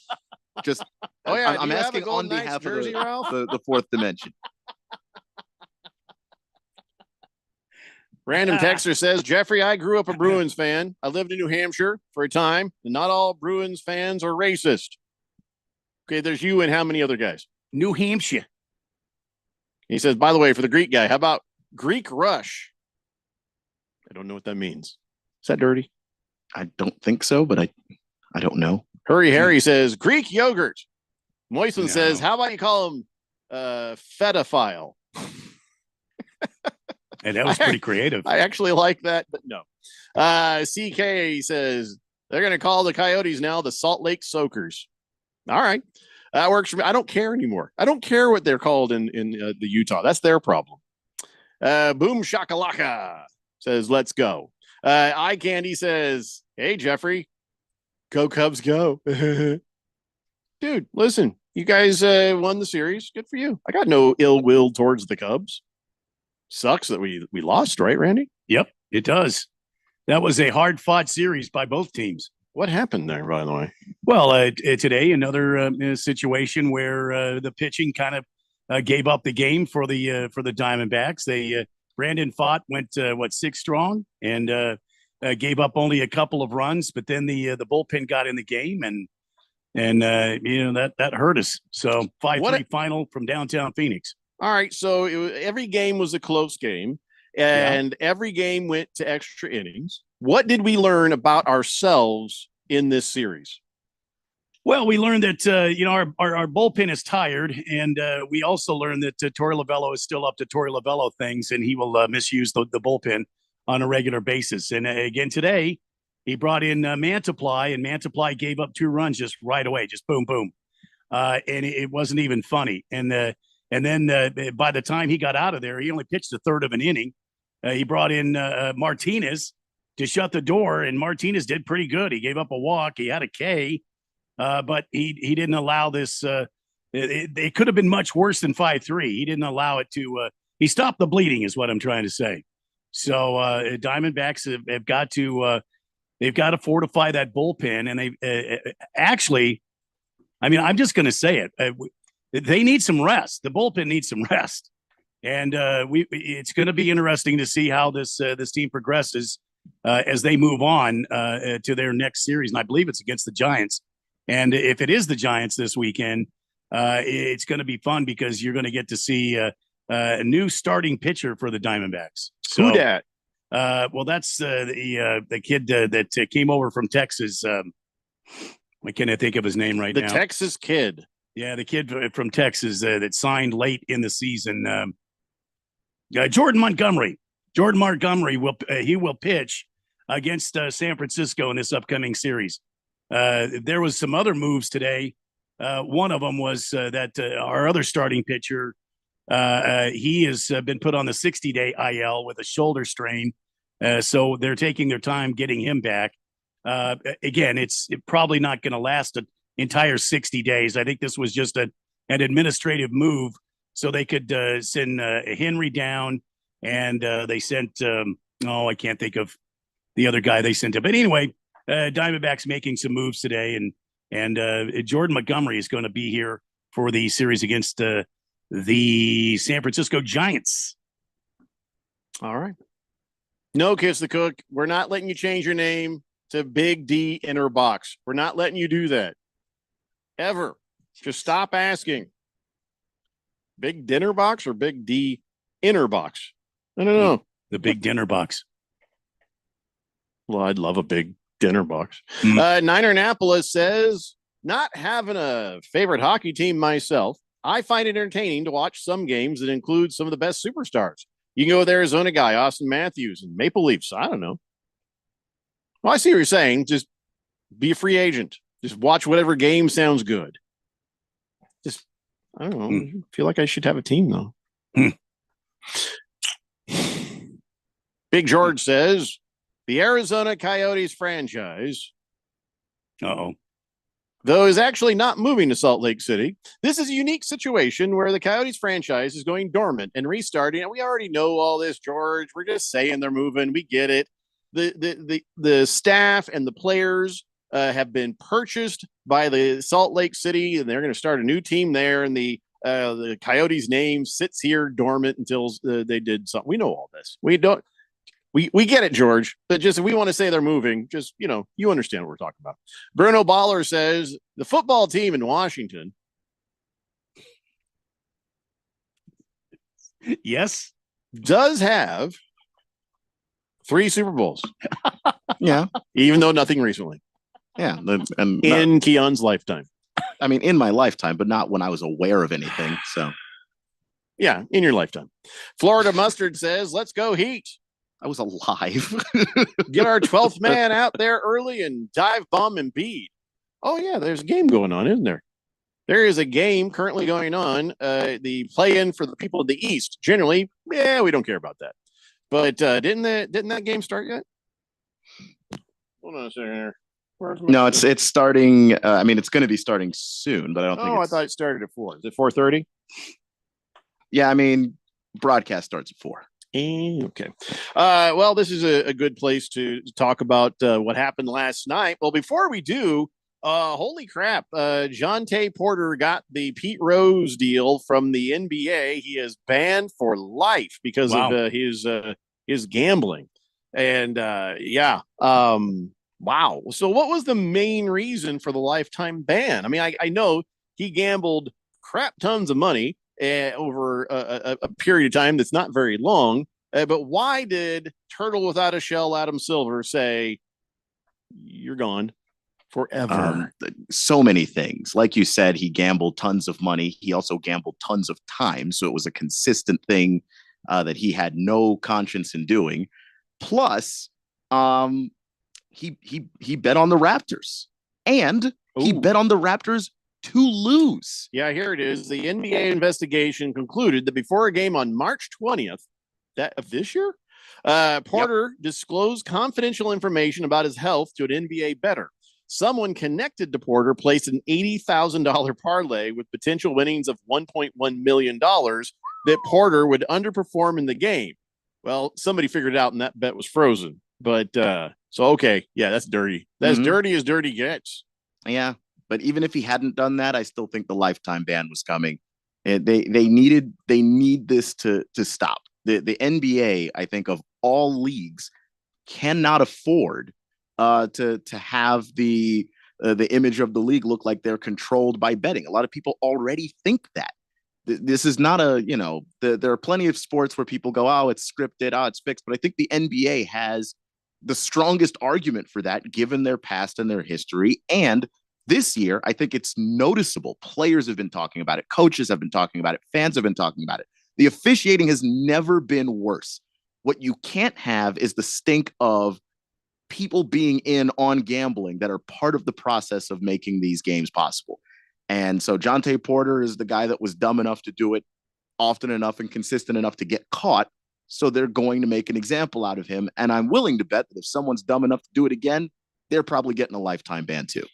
Well, let that be a warning, right? That's what Adam Silver had in mind. Let that be a warning. If you do anything close to what old Jontay Porter did, bye. And here's the thing that's really always been confusing. Jontay Porter won the lottery of life. He was on an NBA team. Maybe he wasn't a giant superstar. Maybe, I don't know, his contract was. They had ridiculous money.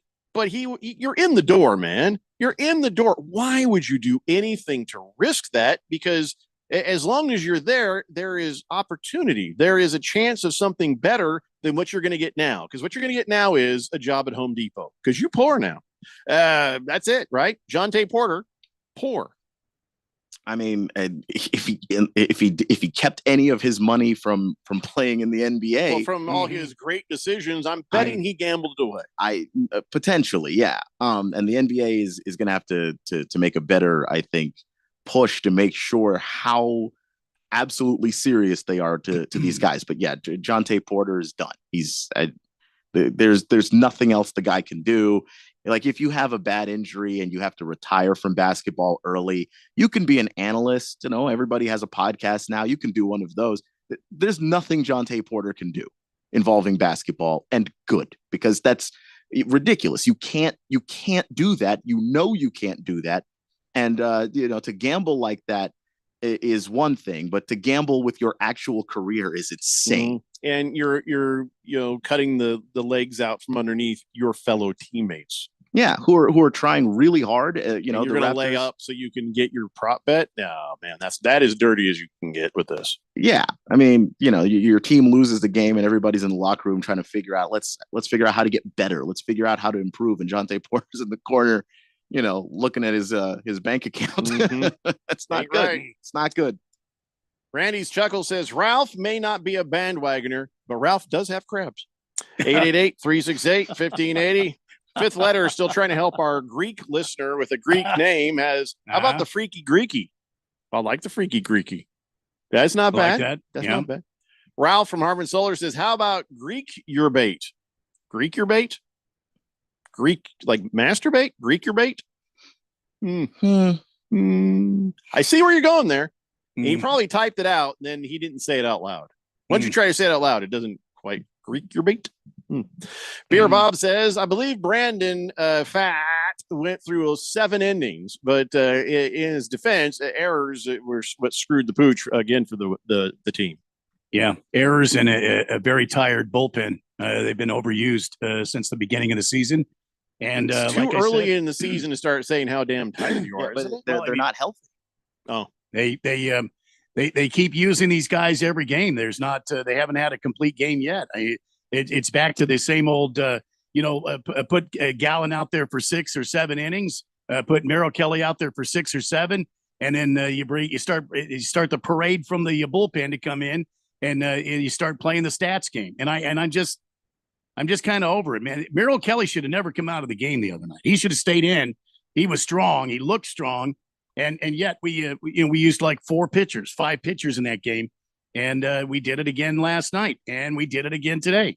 So we'll have to wait and see how this team goes moving forward. So Mars Bars 805 says Happy Whiskey Wednesday. He says the Cubs won against the Snakes. He didn't really say that. I'm just making it clean. Randy, an 805 beer, and Viva all the crap he usually says. I don't feel like celebrating his LA teams. Yeah. All right. Last Optimist says, having been purchased from one company by another, realizing that you are, but chattel is not fun. I feel for the Coyotes employees. Oh, realizing you're nothing but cattle is not fun, I think is what he says. If somebody knows what chattel is. Yeah, I don't know how many of the front office is that a bunch support. Bunch of talking cows? No, it's just like, beasts of burden is what that's considered. Like the transatlantic slave trade is considered chattel slavery because of how the people were used. Oh, so when he says chattel, he means just you're being used you're just squeezing labor out of you, and that's it. That was even darker. Yeah. Wow. Last Optimist. Sorry, Randy. I didn't mean to bump you out. No, that's good. But I would imagine like a lot of the support staff, in the front office for the Coyotes won't be moving to Salt Lake. They'll probably just let those people go, and then they'll hire in Salt Lake City. So unless they've been kidnapped. Well, there's that. Big George says, but I think if the Coyotes are moving, why don't the Winnipeg Jets get all their old stats back? Dale Howardchuk should return as the rightful all-time goal scorer for the Winnipeg Jets franchise, not the dormant Phoenix Coyotes. I mean, sounds fair enough, I guess. Who gives a crap? If you want it, we won't fight you. Take that up with we couldn't if we wanted to. Yeah, take that up with the NHL. We don't have a team. Not only couldn't we if we wanted to, we also don't care.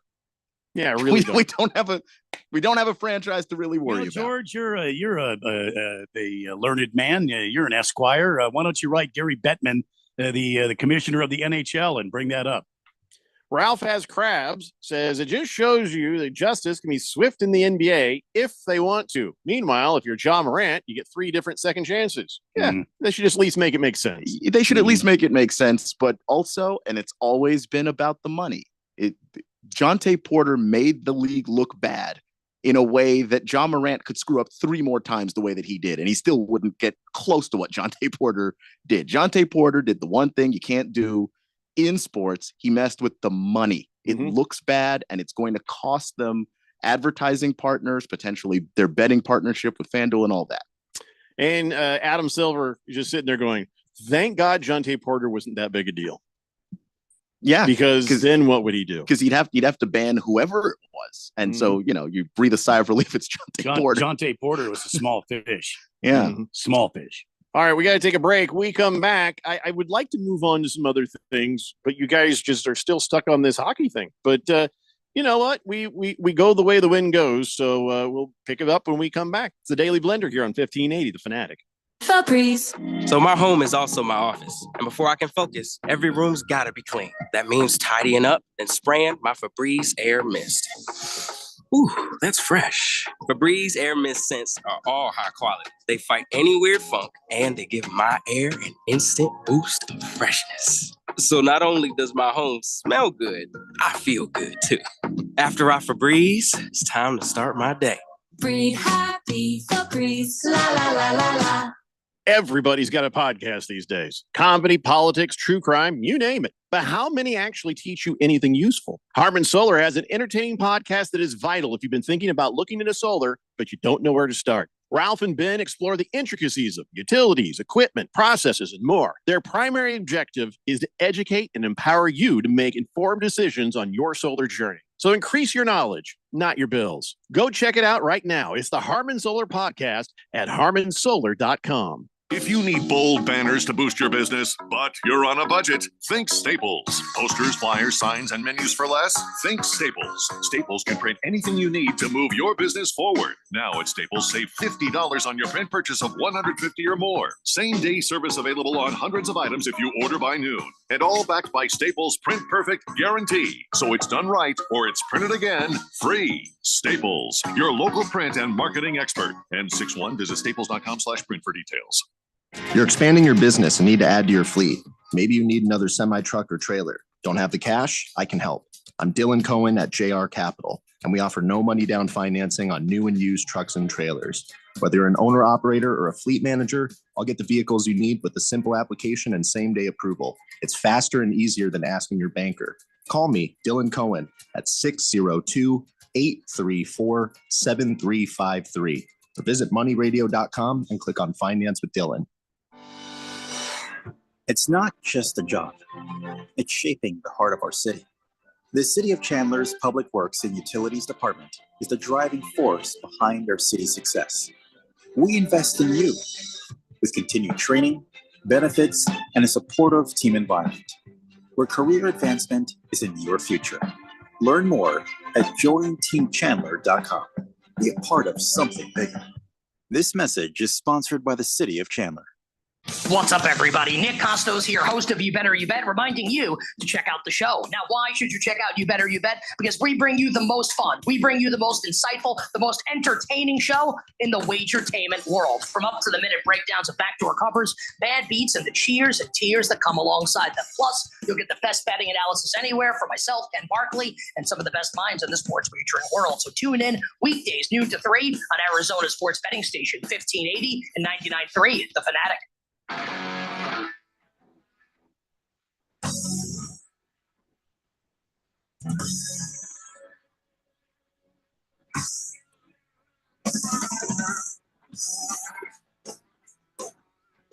Blender here on 1580 The Fanatic. Hefty Lefty says, you can take my stance with hockey, Jeffrey. Since I'm from LA County, I lightly root for the Kings and the Ducks. Grew up in the 90s, so Mighty Ducks have a soft spot in my heart.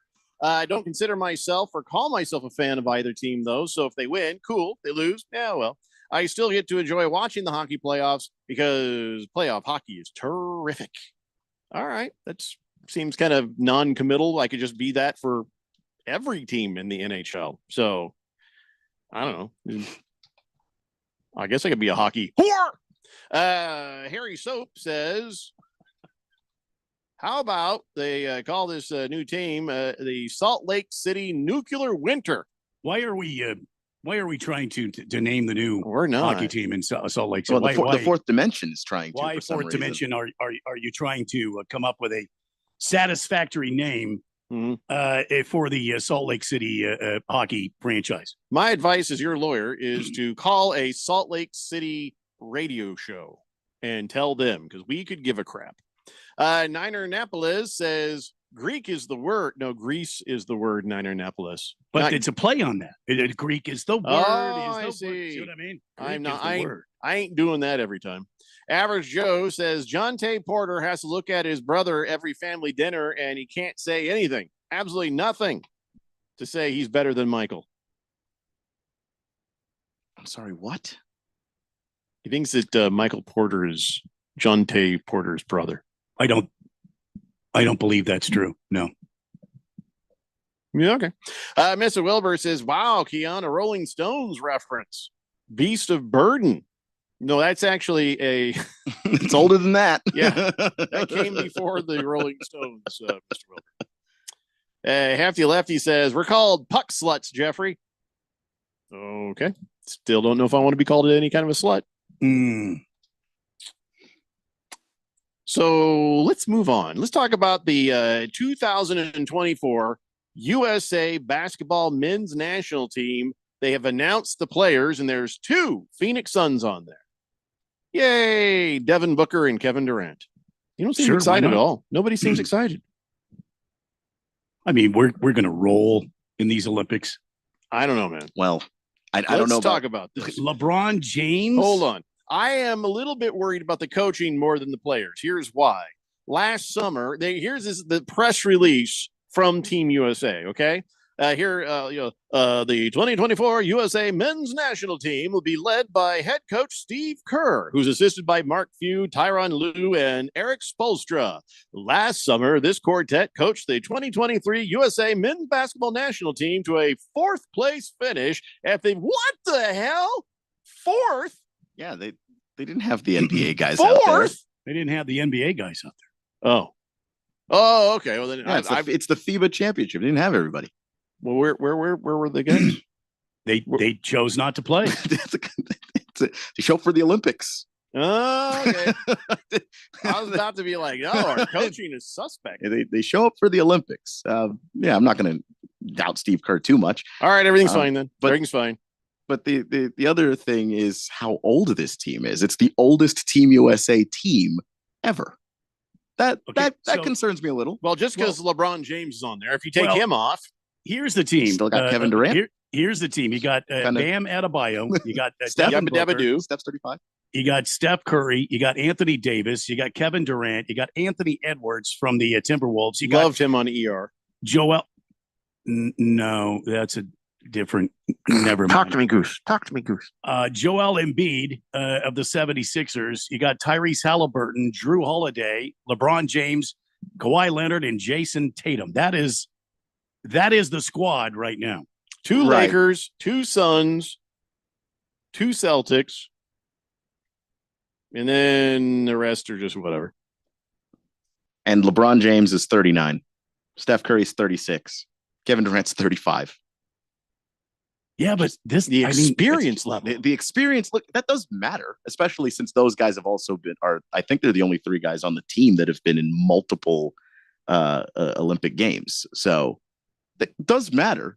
But when you start going up against some of these other teams, you got Booker, that are younger. You got Booker, you got Tyrese Halliburton, and you got Anthony Edwards right there. Jason Tatum, he's young. There's 4 guys right there that I think those 4 guys right there are going to do the bulk of the playing and damage against the rest of the world. Good point, Randy. So now, Keon, your exercise here is to look at the younger guys on the team. Could they win gold as the starters? I mean, they could. There are a bunch of great scorers on that squad. Jason, so they're going to do a lot of the work. Then. Jason Tatum's doing great, and then I like having Drew Holiday on the team because it seems like, you got a bunch of superstars, and then Drew Holiday is like a high level player, but he's not a superstar by any means. But he's such a brilliant defender, and I just notice whenever Team USA gets into the group play and all of that, there's like an adjustment period to the physicality of the international game because our game's softer, and while you're getting used to that, guy like Drew Holiday, who's kind of a lunch pail guy anyway, just shows up, plays physical defense. He's exactly the kind of guy that gets the team kind of jump started into going. So he's probably one of the underrated guys on the squad. We're being told by multiple people that Javante Porter and Michael Porter are indeed brothers.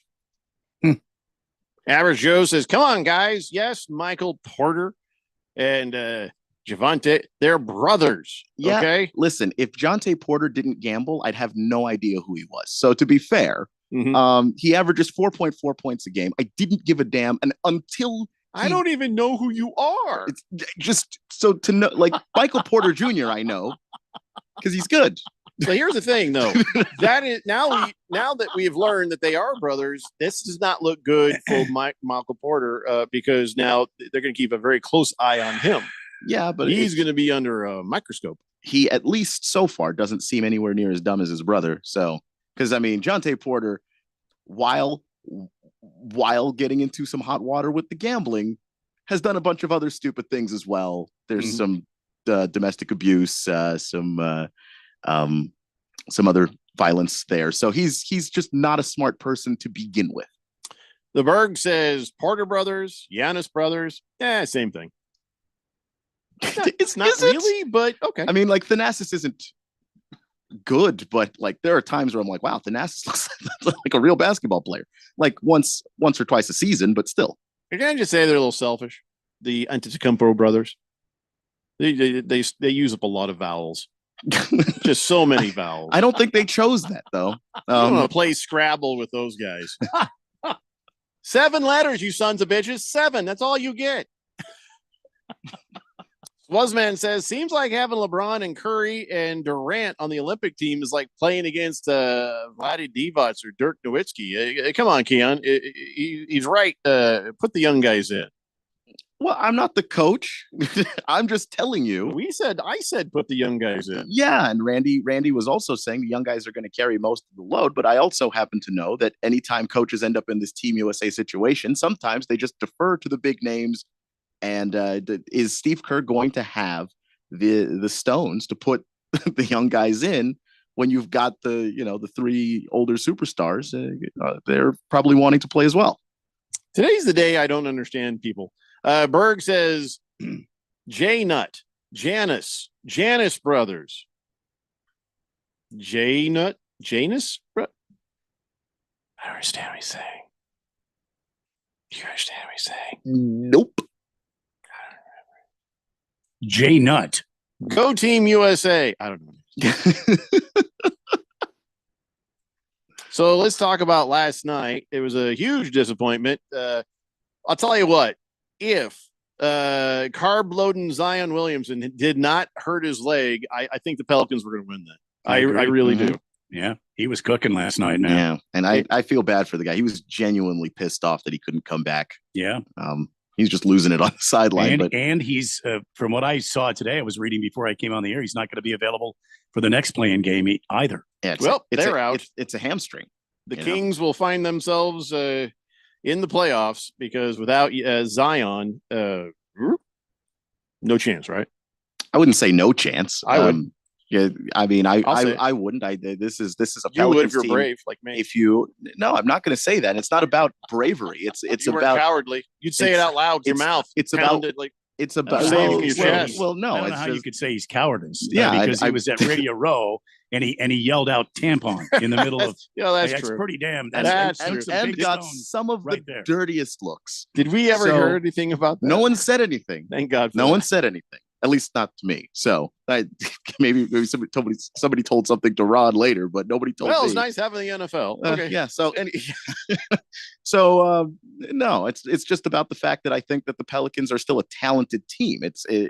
Zion is the motor of the team, but Brandon Ingram is an incredible scorer, and I think that you got to give him some of his due there. I think that that's a team that has a lot of guys on that roster who can kind of pick up some of the slack. Granted, you have to hope the Kings have a more of an average game, but they're physical enough, and the Valanciunas can play with Sabonis. Well, there's two things that happened to the Pelicans last night. One, we noticed in the second quarter, Keon and I were kind of like, awful lot of free throws for the Lakers, and look, two for the Pelicans. Wow. At the end of the game, it was a 2-1 differential. They had 29 free throws for the Lakers, 15 for the Pelicans. That is still really a glaring stat in that. But, to be fair to the Lakers, that second quarter where the Pelicans only scored 16 points, that's the real culprit right there. Yeah. And I also will say that LeBron in the second half, he was going to the basket a lot. So the first half felt kind of sketchy, but when I was watching the second half, he earned a lot of those fouls. He earned them. Well, yeah, like Radio Ron said yesterday early in the game, he's like, it doesn't seem like either of these teams want to win. So I guess the second half, the Lakers chose to assert their dominance, at least over these Pelicans. But the good news is 4 games later, the Lakers are going home. I'm calling for a sweep of the Lakers by the Denver Nuggets. Who's with me? I. Oh, my God. Keon said I. For real. Yeah. Wow. I just are you ready to actually tell us all this, or do you want to wait until we're closer to the game? I mean, we'll wait till we're closer to the game. We got some playing stuff between now and then, but I'll give you some time for people to forget you said that. No, I'll stand by it. Okay. Oh God, now this makes me even happier because when Keon says it now, I'm really believing it. Yeah, I just wanted it to happen before. Now it's like somebody who knows things says it. Not a great matchup for the Lakers. Hell yeah, it's just not a good matchup for them. We need a sweep the Lakers song for the Pelicans there. Listen, we got to take a break. We come back. Let's talk about the games that are happening, right now, and the games that are going to happen. Let's talk some more NBA. It's a Daily Blender here on 1580, The Fanatic. Febreze. So my home is also my office. And before I can focus, every room's gotta be clean. That means tidying up and spraying my Febreze Air Mist. Ooh, that's fresh. Febreze Air Mist scents are all high quality. They fight any weird funk, and they give my air an instant boost of freshness. So not only does my home smell good, I feel good too. After I Febreze, it's time to start my day. Breathe happy, Febreze. La la la la la. It's a mystery where Old Spice finds its amazing scents like Himalayan sea salt, but I'm thrilled they have because no other body wash exfoliates and moisturizes 24/7 like Old Spice Gentleman's Himalayan sea salt body wash. Now, if only there was a mountain range separating the Indian subcontinent from the Tibetan plateau where I could hide my Old Spice and keep my family from stealing it, my impossibly smooth skin will finally be safe.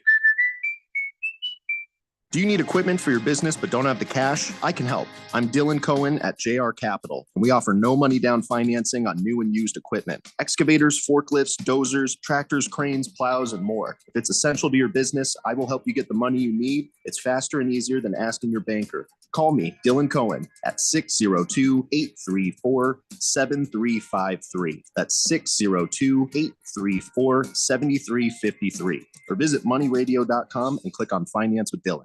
Celebrating 30 years of AmeriCorps in Arizona looks like more than 27,000 members, 29 million hours served, nearly 75 million in scholarships, millions of lives changed. When you sign up for AmeriCorps in Arizona, you make a difference.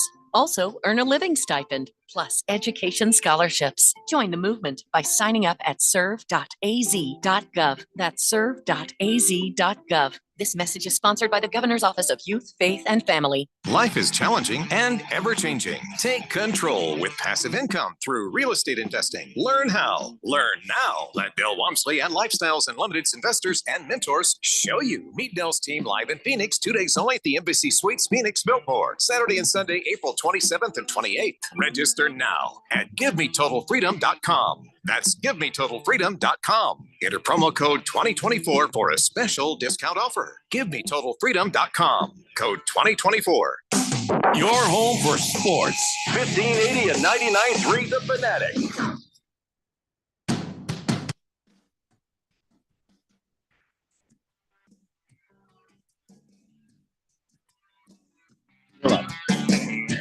David Blender here on 1580 The Fanatic. Did you ever watch Arrested Development? Yeah. Remember the scene where they're playing the Peanuts sad music and Michael Cera is walking with his head hanging down? And then like 20 years later, here comes Klay Thompson. Same thing right off the court. Wasn't that sad? It was incredibly sad. Last night was the end of the Warriors as you know them. It's not the end of the Warriors, but it's just the end of that crew. You know, Draymond and Steph Curry and Klay Thompson and just add extra random guys. And, this is a sad kind of thing because we saw, this team get grown. Kind of the way the Suns were getting grown before Ishbia came to town.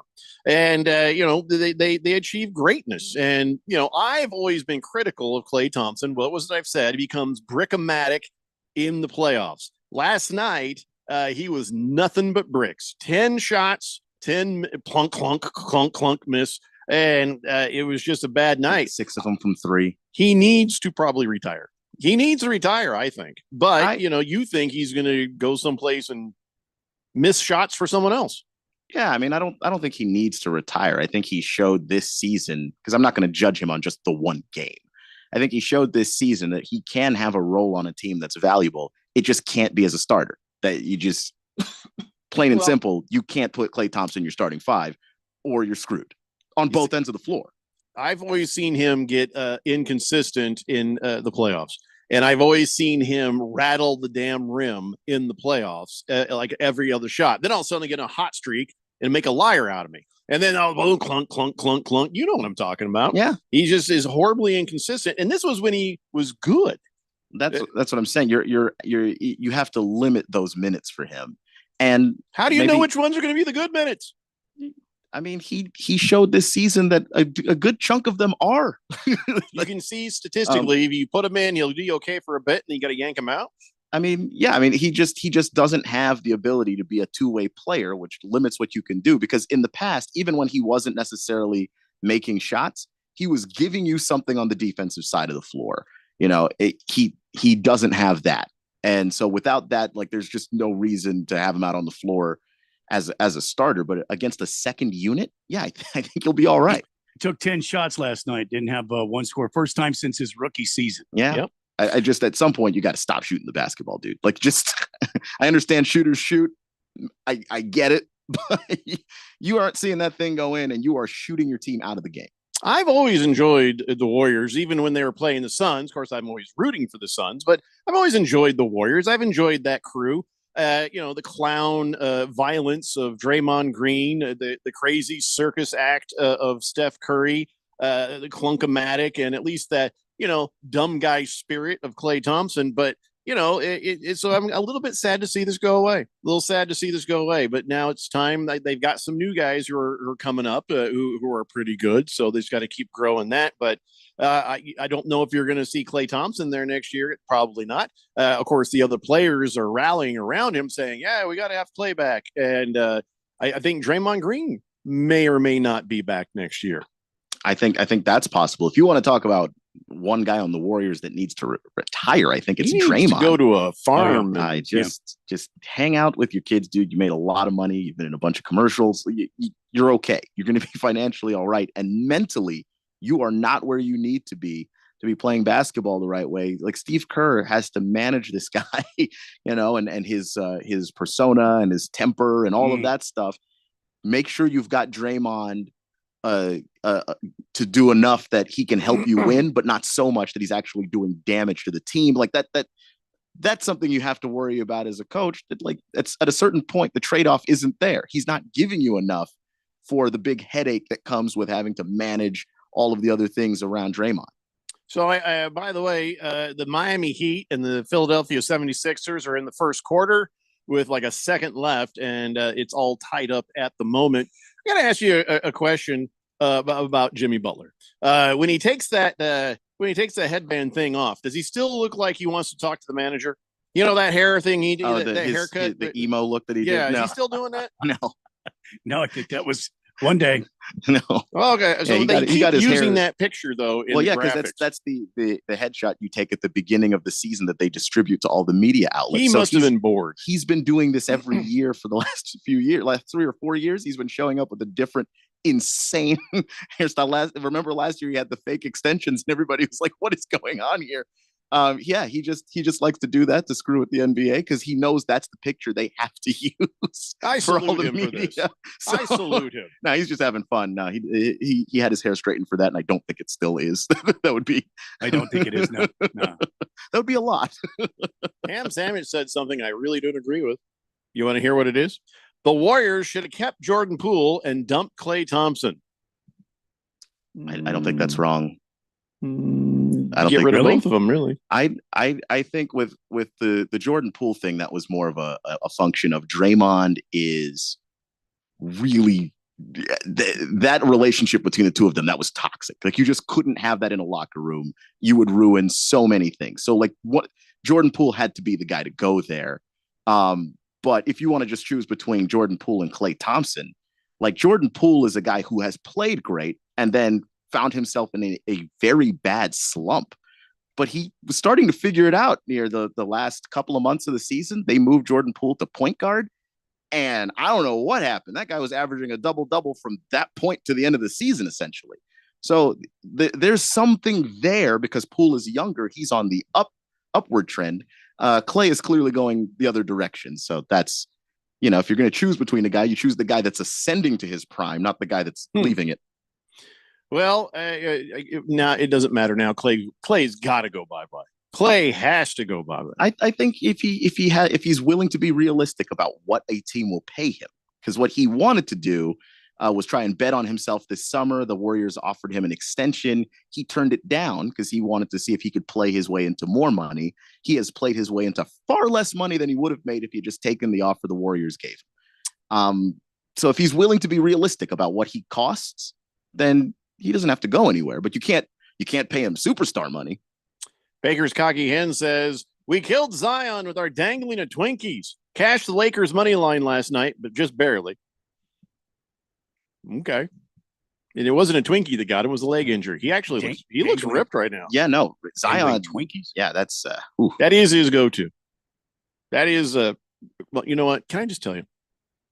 I think my wife, she won't say it out loud, but I think that she just wants to make sure that no other woman ever finds me attractive, because I keep finding these boxes of sweets and stuff around because she knows I don't want to go work out. So there's a big old box, like a 12 pack of Zingers on the counter. I don't think that's. I think those are there to keep me looking like this, so nobody wants to touch me with a 10-foot pole. That's what I think is happening. That's just so the Lakers want to try to tempt Zion. I understand that. Just found dangling Twinkies sort of funny. Big George says, well, this is sad. He says former Albany defensive lineman AJ Simon, who was hoping to be selected in next week's NFL draft, has died at the age of 25. Cause of death not immediately known. Well, that's sad. You familiar with AJ Simon? Yeah, I mean, I saw his name in the process, but I'm not very familiar with him, and I didn't watch very much Albany, so I just don't give me depressing news, George. What's wrong with you? That was like apparently it was an hour ago. Well, that's too bad. Well, we're gonna way to stop the show, George. Well done. Now what? I think we just turn off the show. I don't think Radio Ron's going to like that. He's sad too. Go ahead and run that by him first. So later tonight, you got the Atlanta Hawks taking on the Chicago Bulls. Really don't give a crap about these games, if I'm honest. I don't care. I don't care who wins. I don't care at all if it's the Heat or the Sixers or the Hawks or the Bulls. This is just the East play-in, so these are the like the Lakers, bottom of the barrel. Yeah, I'm interested in Heat Sixers because like the Heat kind of just barely got into the playoffs last year by the skin of their teeth, and then they wound up, in the finals because the Heat are just like that. And then the 76ers, a lot of their losing came as a result of just not having Joel Embiid, who's trying to make a comeback and get back in time for the season. So that could change a whole lot of things in the Eastern Conference. As for the Hawks and the Bulls, they're not going anywhere and they're not doing anything. You don't have to watch that. Okay. Well, then I won't. Thank you. That's actually helpful. Just save you the time. Yeah. So I guess the numbers are in, and Caitlin Clark with the NBA, the WNBA draft. I guess here's the thing. I don't understand. If you know she's going first, well, why are you tuning in at all? I mean, unless you care about the rest of it. And I hope that's what this means, because they had a record 2.45 million viewers. The viewership peaked at 3.09 million viewers, 4 times as many viewers than last year. So that's pretty good. The other day I was leaving, I said to Keon, I was like, hey, it feels like something's changing here. Something's happening with this WNBA. And I don't think it's all Caitlin Clark. That's what I'm trying to communicate to you here right now. I'm not trying to make fun of her or any of this. I'm saying if she was the first pick in the draft, you'd be like, good for her, click. But if you cared about a lot of these other players like Reese and some other people, maybe you hung in there to see what would happen. So I think 3 million viewers for the WNBA draft, 4 times as last time. I think it's more than about Caitlin Clark. Yeah, I think it's a combination of a lot of things. I think they've put money into the publicity side of it, and making sure that people just know when these things are happening. I think that the college game is helping it a lot, because this is where a lot of these players are making their names in front of people. So it's not like they just pop up in the WNBA and then you just have no idea who this human being is. The fact that those college games got as many viewers as they did, it's kind of snowballing as we go forward.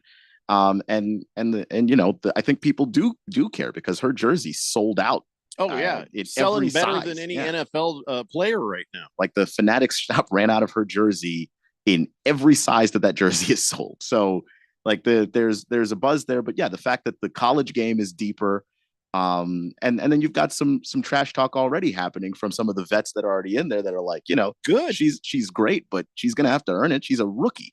So, that makes you want to watch to see them go up against each other. So Diana Taurasi was talking some stuff, and I think the Mercury sold out the tickets for that Fever game. So there's personalities, there's rivalries, there's a whole lot of a lot more name brand recognition than there used to be. So, but yeah. I do still think it's more than just Caitlin Clark, or else you wouldn't have sustained that high of an average. Yeah, like I said, it's because like the championship was a highly rated game, but the semifinal games also got a lot of ratings. Like some of those other players getting drafted were in those games. And so like Caitlin Clark, I think, is definitely one of the driving factors of it, but it's a deep sport right now. There's a lot of players that grew up watching, I think Steph, honestly, the way that the 3-point line has been a factor in the women's game more recently, I think it's changed the way that sport even looks. Well, I tell you what, it also shows that when you invest in something, you sometimes you get returns. And a lot of people say, well, this thing wouldn't even exist if it weren't for the NBA funneling money. Yeah, but now see, it's working. So this is great for little girls all over the place. This is great for the people in high school and in college. And, and anytime you get another sport that's good and fun to watch, we all win. So I'm pretty happy to see this. For the jokes I make, I'm kidding. I'm happy. I'm happy to see them finally start to, succeed. Hopefully, 888-368-1580. Yeah, I'm just hesitating to hit refresh on the text line right now. Because you know the wave of texts that come. Oh, you're talking girls basketball, snore. Yeah. Oh, you know that guy, the guy that has to be that guy. It's not enough for him to just not like something. He has to let everybody in the room know how much he doesn't like a thing. Well, I kind of helped grow that guy with my jokes, so I kind of feel. Well, yeah, part of it, but yeah, I still put responsibility on that guy because he didn't realize that some of these will be jokes. Mm-hmm.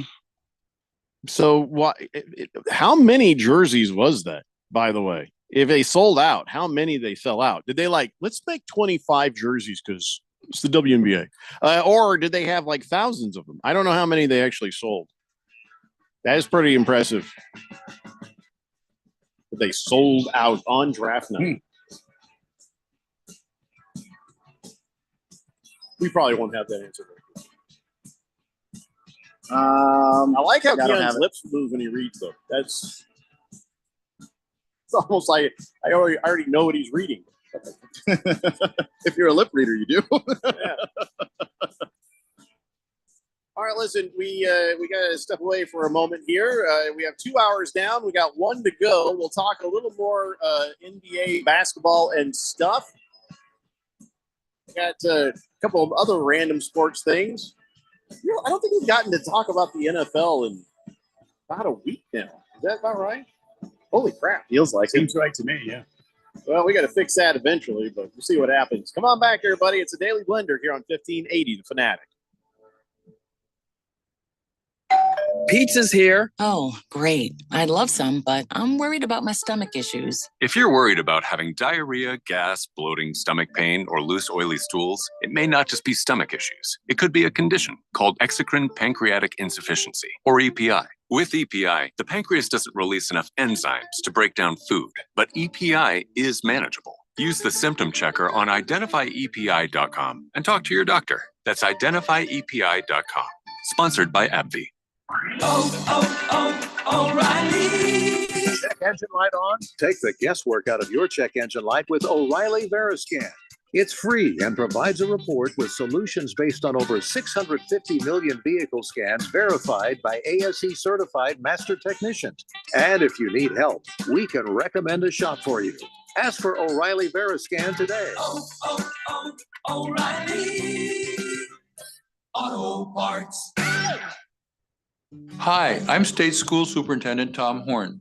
Arizona has a shortage of teachers and a need to improve students' proficiency in reading and math. We need to increase teachers' income, which they deserve, and to increase students' proficiency, which is my highest priority. I'm therefore providing $40 million for free one-on-one tutoring for all students, first grade through high school, regardless of proficiency level. Learn more today at azed.gov. Sponsored by the Arizona Department of Education. One of the most common questions people ask is if they can still afford to retire on $1 million or $2 million anymore. With stocks near all-time highs and bonds at all-time lows, it's actually a great question. 2008 taught millions of retiring engineers, teachers, and other professionals a costly lesson that years of market gains can be wiped out in just weeks of market losses. Not a problem if you're 30 years old with a few decades to make it back, but not if you are in retirement or almost there. I like to follow the 30-50-70 rule. The closer you are to 50 or 70, then at least 30 to 50% of your money should be kept safe at all times, like in an uncapped, principal secure, next generation annuity. Come and see why. Call leading annuity authority Steve Jurich now at 480-902-3333. Guarantees rely on the financial strength of the insurer, so compare with Steve. Call 480-902-3333 and visit iqannuity.com. We're completely ready to adopt a teen. For late nights writing English papers. For your teen's music taste. For dinners where they talk more on their phone than with you. For the first time, they call you mom. You're never completely ready to adopt a teen, and you can't imagine the reward. To learn more about adopting a teen, visit adoptuskids.org. Brought to you by the U.S. Department of Health and Human Services, Adopt U.S. Kids, and the Ad Council. KQFN Tempe. Also transmitting on K25CD Phoenix at 99.3 FM. And K24EU Fountain Hills at 95.9 FM. It's time for the third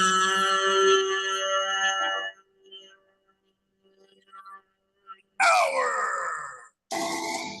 People settle down because it's time. For what? Showtime. When does it start? Right now. 3, 2, 1. Let's get on with the show. Let's do it.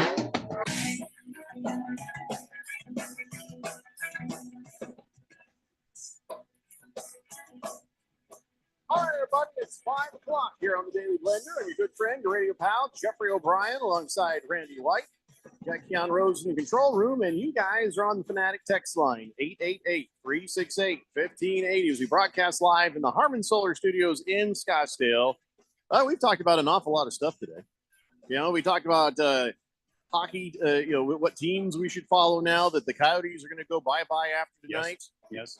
And we talked about all the NBA stuff. Yes. We talked baseball stuff. And hell, we even talked about Caitlin Clark getting in the WNBA. In the WNBA. I already forgot. What's the name of the team she's on now? The Indiana Fever. Huh. And her rival, Angel Reese, is in Chicago. So you got some Midwest battles coming up. So the Indiana Hot Flash would be 2 on the nose? Is that just I don't like the name Fever either. We were talking about how I don't like the name Sun. They have a team called the Sun. Yeah, the Connecticut Sun. How are you the Sun? It's actually a reference to a Native American tribe in the area. So I don't ask me to. Are they the Sun tribe? Something to that effect, but I don't know all the details of it. Don't quote me on it. Keon, a wealth of information today. An absolute. Well, yeah, because we're hitting him where he lives. Well, I mean, he's a binder full of information. I mean, we had some historical facts from Keon today. I mean, this has been sort of like a English lesson. Oh my God, he has been in fuego today. Hefty Lefty says you can sit next to the Fever bench on June 30th in Phoenix for $9,000 a ticket. Wow. No. They make $9,000 a game there. Come on. Those tickets aren't $9,000. They're I don't think they're 9,000, but maybe they could be. I mean, the thing is, it's her. You're pulling in a bunch of people that might not even just be basketball fans. So speaking of her contract came out. Yeah. And she's going to make 76,000 and change this coming season. One of the most famous athletes in the world right now, and it got picked number 1 overall in the WNBA draft by the Indiana Fever. And financially, she needs a roommate because this is well, I mean, she's probably going to make 50 times that over in endorsements and stuff. Well, she's already with State Farm. I mean, over the next 4 years, she's going to make $338,000. Right. And so, it's a sliding scale right now, 76,000 and some. In 2027, 97,000 and some. In the meantime, Victor Wembanyama, number 1 overall pick by the San Antonio Spurs in 23, $55.1 million in his first 4 years. A guy who makes the least money in the NBA. Do you know who this is? Javon Freeman Liberty, and he makes $289,000 plus. The least money is that guy, Javon Freeman Liberty. He's making $200,000 plus more than the ultra famous Caitlin Clark. And I know endorsements help, sure, obviously. And she's making about $3.4 million a year, I think, on that. But the pay gap is astounding. Let me put this in a little bit better perspective. That's not even the biggest indignity, right? That the least of the NBA makes more than the best of the WNBA. Here's where it gets nuts. Caitlin will be making less in her first 4 years as a pro than 3 NBA mascots will make in a single year. Okay. Wow. Now that Denver Nuggets, Rocky, the mountain lion, he gets an annual salary, and I bleep you not, $625,000. I want to be a mascot. Don't you? I did not know yes, that. I didn't know that. If I knew mascot money was that, of course, they could probably do flips, and we can't. That's a good point. I've got Harry the Hawk of the Atlanta Hawks. He gets $600,000, and Chicago's Benny the Bull gets $400,000. And all 3 of these guys make more than anyone in the WNBA. The 3 highest paid players: DeWanna Bonner, Elena Del Don, Skylar Diggins-Smith. They earn each about $225,000 a year. So even the biggest, best paid stars of the WNBA make that much less money. I can understand the NBA. Nobody's making more money because like it's obviously money they're sharing in the league. So if the league has money, everybody has more So money. I get the trickle down economics of how that works. But the mascots, what value is Harry the Hawk adding to that game that warrants what was his salary again? Harry the Hawk gets $600,000. You got to be kidding me. I mean, at this point, like a lot of us should just be offended that Harry the Hawk is making more than all of us. What does the Suns gorilla get? I don't know. He probably gets more. That's a famous, very famous. Suns gorilla's got to be making more than that. Oh yeah, he's one of the most well-known mascots in the land. Scratch Me Because just sent me a picture of his favorite sweater, but that's right, because Scratch Me Because says that he plays hockey and we should root for him. I like your name on the back of your sweater there, but there's I can't even read it. The skate. I can't read the letters, but it looks like the Grateful Dead bear on ice skates. It's pretty nice looking kit right there, man. So Go the Gorilla makes $200,000 a year. What? Yeah. He should make way more than these other guys. That's what I'm saying. I mean, how do these other mascots get their contracts negotiated? Maybe the cost of living there is higher. Oh, Skateful Dead. Oh, yeah. That's cool. If you had a clean version of that jersey, I might hang it right here where the Phoenix Roadrunners is. That thing is banged the hell up there, pal. That means you play in it. Good on you, man. But every now and then, maybe wash it. I don't know. Yeah, the Phoenix Suns gorilla. Yeah, I mean, I don't know if the Phoenix Suns gorilla says anything. Harry the Hawk trash talked me one time, and then the Hawks lost, so that was pretty fun. Well, the Phoenix Suns gorilla doesn't talk at all. Because he I don't know, he was just in the hallway just like heckling people that come in. And then of course it was it was a playoff game. The Wizards beat the Hawks and they come out and Harry the Hawk acted like he didn't see me. I don't think I was that obnoxious. I was only a little obnoxious. Bite My Kebab says, I'd go to a college basketball game against the WNBA. That'd be more equal. Are we going to start that again, Bite My Kebab? Come on, man. Come on. The women play women. So let's just, if you don't want to watch that, don't watch it. I've never told anyone they have to or they should. If you want to watch it, I've got some players you might be interested in watching. If not, watch something else. He says, you're not comparing the best WNBA player against NBA players. You're comparing the best WNBA player against mascots. I've never heard anybody compare the best NBA players to the best mascots. Well, because if you did that, because it's obvious the best NBA players make more than any mascot. Because listen, not Javon Freeman Liberty. He makes half what Harry the Hawk makes. I said the best. No, I'm just saying. Yeah, I'm just to make sure that we're clear because I hear you. I don't want the texture to be. I get what you're saying. I'm just realized Javon Freeman Liberty. He's like, I got to go to the gym.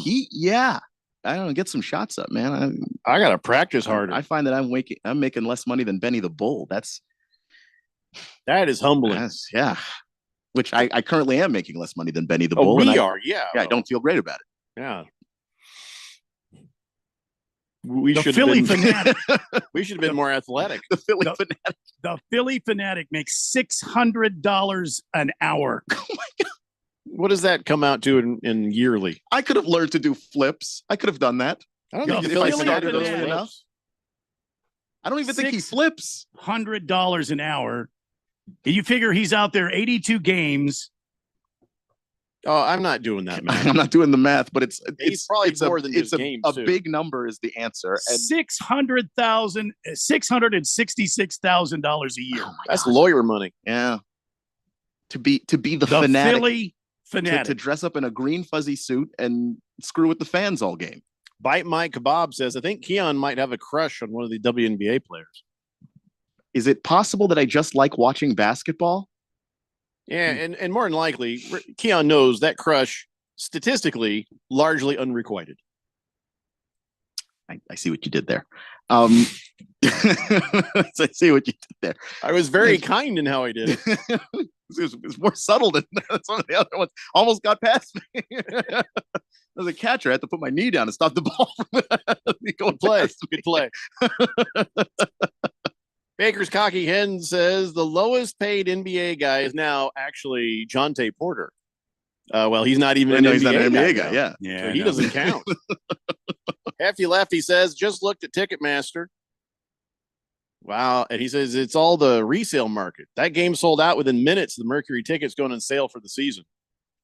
So on the resale market, I would bet the $9,000 is going to go boop, boop, boop, boop, boop, down by time June 30th rolls over. Wait, when does the season start for WNBA?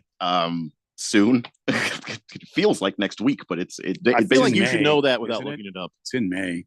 Nah, Mr. WNBA over here. I never said I was that. I just like to watch it. Bite my kebab, thank you. Against the spread says, good day, gentlemen.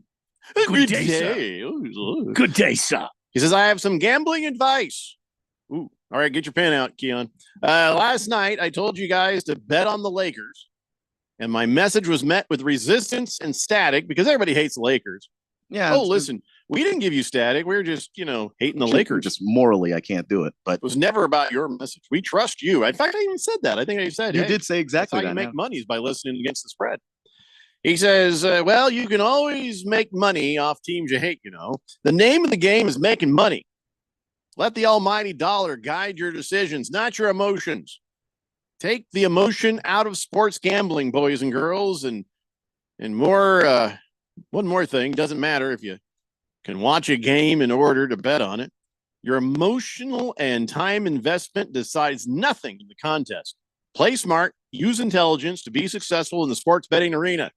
If you do it right, it won't even be fun except winning.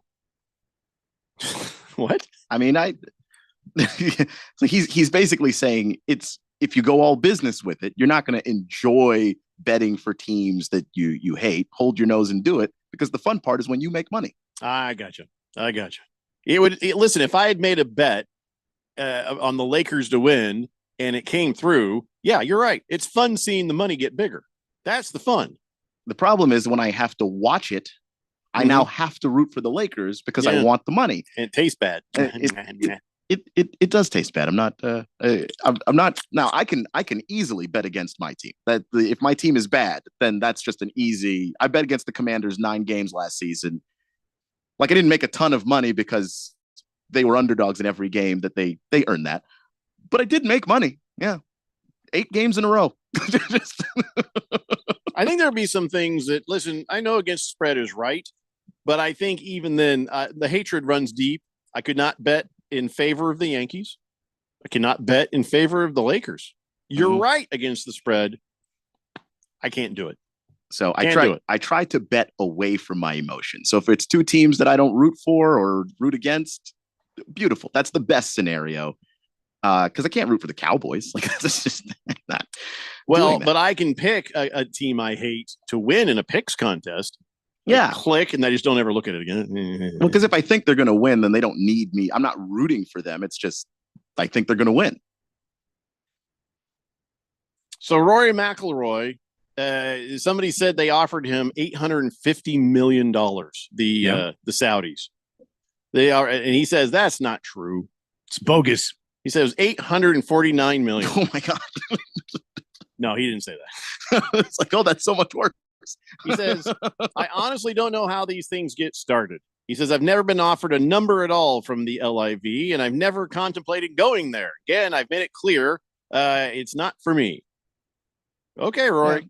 Yeah. I mean, because sometimes it happens where, somebody who is a journalist thinks that they have a source that maybe doesn't have the information that the journalist thinks they have. So then they go, yeah, look, the source told me $50 million. And the source didn't know, well, let me say for radio, he didn't know what was going on. Okay. And so the source is just flat out wrong. So maybe it's not even somebody trying to do anything bad or try and start anything with Rory so much as somebody thought they knew something and they actually didn't.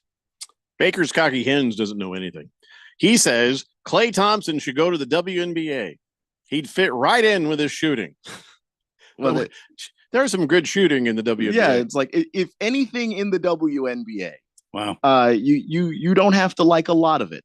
He The says shooting is not the problem. He says the women are more physical than the men, but they don't have the touch around the hoop, and most can't shoot like Clark. When was the last? INSU is legit, and anyone on Vegas can play. Did you last watch the WNBA in 1998? Because that's just not true. They were around in 1998. Yeah, WNBA existed in the 90s. Really? Yeah. Huh. Did you know this, Randy? It seems to make sense. Yeah, they had different teams back then. There are some teams that no longer exist. I didn't see the Phoenix team. What are we called again? The Mercury. I didn't see us get a first round pick. Was there some reason why we didn't get a first round pick? No, the Mercury had a first round pick. No, who'd they pick? I think they traded back, but I think hold on. Didn't see that. Oh, hey, guess who's back? Guess who's back in town today? Conor McGregor. Oh, Conor McGregor has finally set a match with Michael Chandler. It'll happen in June 29th at UFC 303. Really? I think he's going to get clobbered. I think that he's too far out of it. He lost more than he's won lately. When he has fought and he got a leg broke, I think he's going to lose. I think he should just stay with his money and don't come back. Yeah, why does he keep trying to come back? They're going to fight at 170 pounds. I mean, he used to be the biggest draw in the UFC, but is he still? Are you going to watch this to see anything? Not the biggest draw, but I'm sure like there's still some people that always want to see if he still got it, or because I mean when Conor has his best fights, they're incredibly exciting and brief. Just but like that's part of the thing people like to watch too. But see, now Michael Chandler knows something about Conor McGregor, and that is Conor McGregor has weak tibias. You just go for the tibia. Just chop the leg. That's it. Repeatedly. He's got brittle bone disease. Yeah. He's got osteoporosis. Sweep the leg, Johnny. Crush the leg, Johnny. Which apparently won't take much effort. So he was pals with Chandler back at Ultimate Fighter 31, but and they'd play around and whatever. But we've been waiting for Conor McGregor for quite some time. I think he's going to be soft. I think he's going to go down. Ham Sandwich says McGregor will draw a crowd to watch him get his comeback ass whooping. That's what I'm thinking too, man. That is what I'm thinking. Bruno Baller says the WNBA started in 1996. Huh. I thought it was newer than that. But I thought it was like 3 or 4 years old because we only started even thinking about it when Keon showed up. And also, like, I think the NBA has started dumping more money into it. Also, in like the last 8 or 9 years. You know what? I think it's time we talk a little football when we come back. I think that we finally do talk some football. Right on. I was just seeing if anybody was going to agree with me or if anybody was going to fight me on this. Right on, man. Let's talk some football. No one is ever going to fight you to not talk football. That'd be crazy. Then that's what we will do. It's the Daily Blender here on 1580, The Fanatic. This is Brent Musburger's action update on 1580 and 99.3, The Fanatic. Get insights into the sports betting market with VSiN's betting splits. See where the money is and keep updated on how the market is reacting. Only at VSIN.com. Now, here are the latest lines from my guys in the desert. The PGA Tour will have its traditional post-Masters stop in Hilton Head, South Carolina for the RBC Heritage with round 1 Thursday. Scotty Scheffler, the Masters champion, is the betting favorite to win at plus 450. Rory McIlroy at plus 1,200, along with Xander Schauffele, who's also plus 1,200. Sweden's Ludwig Åberg, who finished second at the Masters, is plus 1,400 to win the RBC Heritage. Patrick Cantlay at plus 1,600 and Tommy Fleetwood at 1,800. The defending champion, Matt Fitzpatrick, is at plus 2,500. I'm Tony Desiri with your VSiN Action Update on 1580 and 99.3 The Fanatic. Wesley Financial Group is not a law firm. This story is called The Ugly Truth About Timeshare. If you think you've done your family a favor by buying a timeshare, you need my help. Hello, I'm Chuck McDowell, founder of Wesley Financial Group. 10 years ago, I started helping folks cancel their timeshare. In the process, started what's now called the timeshare cancellation industry. The ugly truth is when you buy a timeshare, you can't tell me how much it's going to cost or when it's going to end. I recently helped a couple that had their maintenance fees go from $800 to $3,200 a year. They also received a $4,000 assessment for a hurricane that was over 1,000 miles away. Sound crazy? The crazy thing is this never ends. Call my office now. If we take you as a client, I guarantee we'll cancel your timeshare or you'll pay nothing. Call for your free information kit. Call 800-729-4040. That's 800-729-4040. 800-729-4040. Hey everybody, it's Mark Asher back to tell you about my great friends at the Lund Mortgage Team. Did you know that the Lund Mortgage Team was founded back in 1999? That's right, they're celebrating 25 years in existence this year. And you know what you have to do to stay in business that long? You have to be good at what you do. And the Lund Mortgage Team is not just good, they are great. They have helped thousands of people save thousands of dollars over those 25 years here in the Valley of the Sun. They only lend in Arizona. And they're mortgage brokers, which means they can shop your rate around. They're not tied to just one set of rates. Mortgage rates can get crazy. They can get high. They can get low. There's good times to strike and there's times to stay on the sideline. Let the Lund Mortgage Team be your coach, be your team leader when it comes to these huge decisions. Call 623-875-9940. That's 623-875-9940, or you can always check them out at lundmortgage.com. Great website with all the tools you need. Call them today. They're my great friends, and you'll love them. It's the Lund Mortgage Team. If you need bold banners to boost your business, but you're on a budget, think Staples. Posters, flyers, signs, and menus for less? Think Staples. Staples can print anything you need to move your business forward. Now at Staples, save $50 on your print purchase of $150 or more. Same-day service available on hundreds of items if you order by noon. And all backed by Staples' Print Perfect guarantee. So it's done right or it's printed again free. Staples, your local print and marketing expert. And 61, visit staples.com/print for details. AZ Preps 365, your source for all the news, info, highlights, and more. Athlete news and interviews. Talk with coaches. Keep you up to date with the changes, moves, upcoming events, and more. AZ Preps 365, Arizona's ultimate prep sports show. If you miss a minute, you miss a lot. AZ Preps 365, Saturday mornings 8 till 10 on 1580 and 99.3 The Fanatic. And always on at 1580thefanatic.com.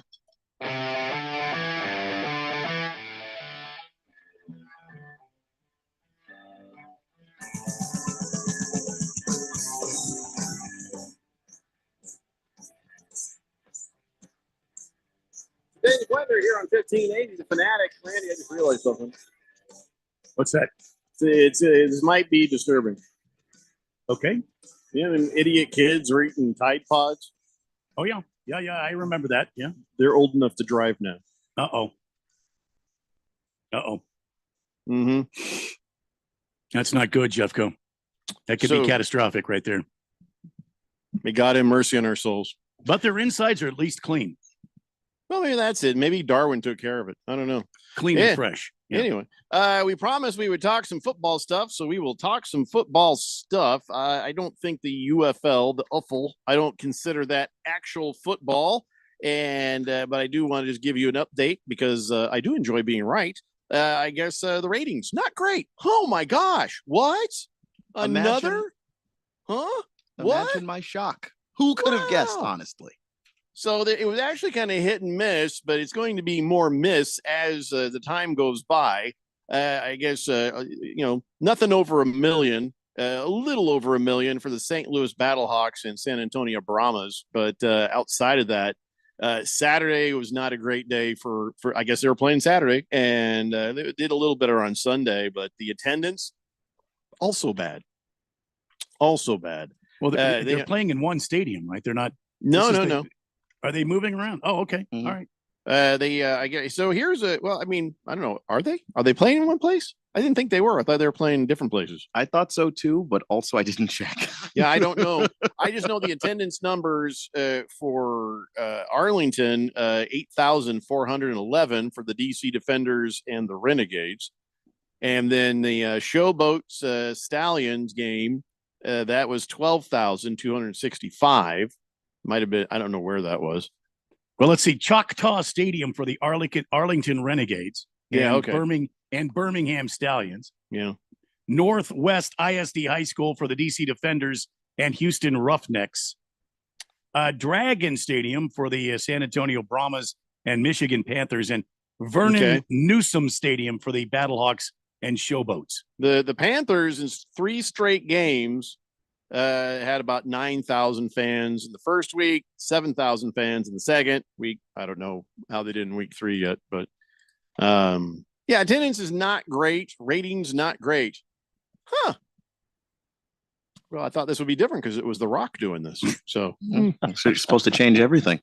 It's just I can't imagine in a league where one of these games is literally being played at a high school. I think I know the problem is. You know how The Rock is the face of the UFL? I think a silent partner must be John Cena because nobody can see these games. Anyway, so by the way, Travis Kelce, he's got a part-time job now. He's still trying to make as much money as he can because, you know, old, what's her name? Taylor Swift, billionaire. Travis Kelce, not billionaire. And but he's going to host a new show called Are You Smarter Than a Celebrity? Remember Are You Smarter Than a Fifth Grader? Mm-hmm. And Jeff Foxworthy did it and John Cena did it. And then so now they're having Travis Kelce do Are You Smarter Than a Celebrity? Well, that's interesting because sometimes there's some celebrities that are really smart and then there's the rest of them. So, you know, that could be interesting. No, I'm not going to watch it. I'm smarter than a celebrity. I don't know. It's the most interesting of all the game shows I've seen recently, but yeah. If you like game shows, it might be good. I think Travis Kelce will do a good job. And like I am more inclined to watch a trivia show than any other kind of game show, but nah. So I guess here's the premise. A contestant will use celebrities' help to answer elementary school level questions with the hopes of winning $100,000. Oh, no. Travis Kelce is safe because he has all the answers given to him ahead of time. And he won't. Yeah. He's not doing anything. He's just hosting. So he was I guess he did all right on the Saturday Night Live and stuff. So I think he'll be fine. He'll be fine. I feel like he's got the personality to pull it off. Yeah, I guess so. Hey, Patrick Mahomes, his quarterback, somebody was talking to him and they're like, hey, are you goat in waiting there? He's like, he says, I've had at least one of the top 3 starts to a career. He says, I'll say that. But I'm not going to say I'm GOAT status because I'm nowhere near GOAT status yet. And you think about it. I mean, I don't know if you would want to look at a timeline or you just want to stand back and say, all right, the kid's got 3, right? He's got 3 Super Bowls now. Mm-hmm. He's won 3 Super Bowls. And he's already had just in the few years he's been in the NFL already an astounding career. He's doing great. You're doing great, kid. Yeah. But he says, yeah, I mean, here's the difference. The difference between Mahomes and Brady. Well, Brady had a 9-year gap between his 3rd Super Bowl title and his 4th. But here's Mahomes after his 3rd. So he could still match the GOAT status by not winning a Super Bowl for 10 years. So remember that because he's already won his 3. I mean, if you to be in the GOAT conversation, if you have the 2 halves of your career could just be 2 separate careers of an entire person, you're doing all right. Yeah. So in 6 seasons, here's what he has done. He's got 3 Super Bowls, 3 MVP awards in the Super Bowls, 2 NFL MVPs, and led in passing yards and passing touchdowns twice. And he's only 28 years old. And he's been to 4. And the only Super Bowl that he lost was against Tom Brady. So he needs 4 more Super Bowls, 2 more Super Bowl MVPs, and then he will match Brady in those stats at least. So he's got to do that before he turns 45, which means he's got 17 years to try to catch him. Do you think he can? I mean, you think he will? That's still a lot to ask. Can man. is not the right. Do you think he will? Do I think he will? I want to know how long Andy Reid's going to stay, because that seems to be the duo. I mean, that's true. But I also just think is Patrick Mahomes' game going to age as gracefully as Brady's? Because at some point, all of the Mahomes magic, you just physically can't do it. Where Tom Brady was never really relying on athleticism to that degree anyway.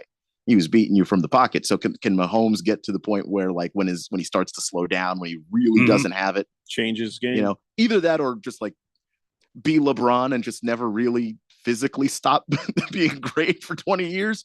Those are your only two options if you're going to catch Brady. And I think that's a lot to ask. So I'll say no. The expiration date on his style of play is going to be a lot sooner than 45. But right now, as it stands, we'll say he just packs it in. Is he a Hall of Fame quarterback right now? How could he not be? Of course he is. Of course he is. So all I'm saying is just keep playing your game, Patrick Mahomes. You're not going to reach the same sort of level unless you just win 4 in a row. And I don't from here out. And I don't think he's putting that pressure on himself. Like he understands that relative to the person that he is being compared to, because when you ask a question like that, are you GOAT status, you're comparing him to Tom. Like, he knows he's still early in the career. There's still plenty of years ahead of him to try and figure out, how to continue to get back there year after year, because that was something that made Brady great, was the teams changed a lot. Like he had Gronk for a lot of it, but like the receivers he threw to over time, those weren't the same people. Offensive line changed, running game, defense. And then ultimately when Brady even changed coaches, when he left the Patriots, that didn't change anything. So can Mahomes be that kind of player? Man, it would be awesome to get 2 of those in a lifetime to watch, but that's a lot to ask. He better do it quick is all I'm going to say. Kyle G says, great. Another lame game show. Only decent one airing anymore is Taskmaster, and that's a British one. Shame on us in America. Take it easy, Kyle. Nah, we're just not a country that watches game shows like we used to. So a lot of them suck now. Lost Toby says, I'm smarter than Kyrie Irving. We all are, Lost Toby. Yeah, we all are. That's not hard. CK says, finally, football talk. Bayern Munich knocked off the Arsenal FC. Nope. A 5-minute major because, I said so. Cardinal Arts football, that's why. Says, what the hell, Kelsey? What the hell? What's next? A host of Kids Say the Darndest Thing? And no, I'm not drunk, Jeffco, but pour me a double of Johnny Walker Blue, Randy, all the same. Well, if they pay him for Kids Say the Darndest Things, he'd probably host that too. Why not? I sure would. And by the way, Cardinal Art, I only think you're drunk when your words are unintelligible. Like there was a string of words yesterday that maybe they made sense as individual words, but together as a sentence, not so much. And then he goes ahead and does this. Wheel of Fortune is the best game show invented. Wheel of Fortune? Now he's drunk. One shot. He's a lightweight. And Travis Kelce's 34 years old. Like, this is the point where you start thinking about life after football. People are thinking he might retire this season, but then he's just like, Well, because they went back to back, so you obviously got to try and stick around for the three-peat. Baker's Cocky Hens says Mahomes has to be better than Brady. Brady was only at that level because his nutrition and not eating tomatoes, while Mahomes puts a bottle of ketchup on like everything. Not eating tomatoes? I don't think that really is the factor there, Baker's Cocky Hens. Cardinal Art says, I'm at work fast texting, damn it, Jeffco. I'm trying not to get caught. You sly dog. Fast texting. His boss is pacing the floor. He's like, he's going the other way. He's texting under the desk like we used to do in high school. Hey, Cardinal Art, why are you looking at your crotch again? What's going on? So I don't know what to make of this, but it seems dirty. The Patriots fired or just agreed not to continue with was a parting of ways. Bill with, Belichick. Bill Belichick. Mm-hmm. And then, so Bill's like, I'm going to go get a job. And so he's out there talking to people. And then Robert Kraft is like, hey, Arthur Blank, you can't trust him. Don't hire him. They're like, what? Oh, okay. And that's this report is coming out, and people are saying that Robert Kraft called Arthur Blank to warn him that you can't trust Bill Belichick. I don't know what to make of this. Of course, now the Patriots deny this. Of course, they're going to deny it. Well, yeah, they can't. They can't. Can't confirm that. It's a bad look. Why? What? I don't understand. Bob Kraft owes Belichick $25 million. But if he had gotten the job with the Falcons, then the Falcons are paying. He doesn't owe him $25 million anymore, right? Yeah. Which tells me that those owners and their friendship is more important than $25 million. Or because it's not anything to them. Or maybe he didn't actually do this. I'm having a hard Also- time believing that Kraft would do that. Also possible. And this is the issue with some of these anonymous sources, but the reporter said that they confirmed it with two sources. So it's not. Why would Kraft and call up Arthur Blank? I mean, what is is Kraft somehow involved in the ownership group of the Atlanta Falcons? I don't think so. No, but all these owners are friends. Well, they might be friends, but we're talking about competition here. Now, the thing that he was being told not to trust is that if you bring Bill Belichick in, he's going to strong arm your GM. He's going to cause trouble because he's not used to not running stuff. That is what the rumor is. And I don't know. You need a Robert Kraft for that one. That's basically been the rumor about Bill, is that he wants to run everything. And even if he agrees that that's not the case, eventually he's going to want to. And then you're going to have to do something about that because there's going to be a power struggle between your GM and your coach. I'm still asking the question: Why would Kraft call up Arthur Blank? I gave it's a $25 million tag on that friendship. If he's doing it to, hey, you're my pal, and I'm telling you something honestly, that cost him $25 million. See what I'm saying? Yeah, Randy, I don't know if I'm. Bob Kraft is worth $11.1 billion. I don't think he'll miss it. Yeah, he will. You know how rich people are. They're very stingy. When it comes to now well, Arthur Ohtani clearly is not. But when it comes to having another billionaire owe you something, hey, didn't I tell you to watch your back for Bill?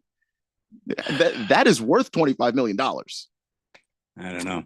When you have billions, I don't. So that, 25 million. Oily Stool says you can't trust Robert Kraft. He's a crafty devil.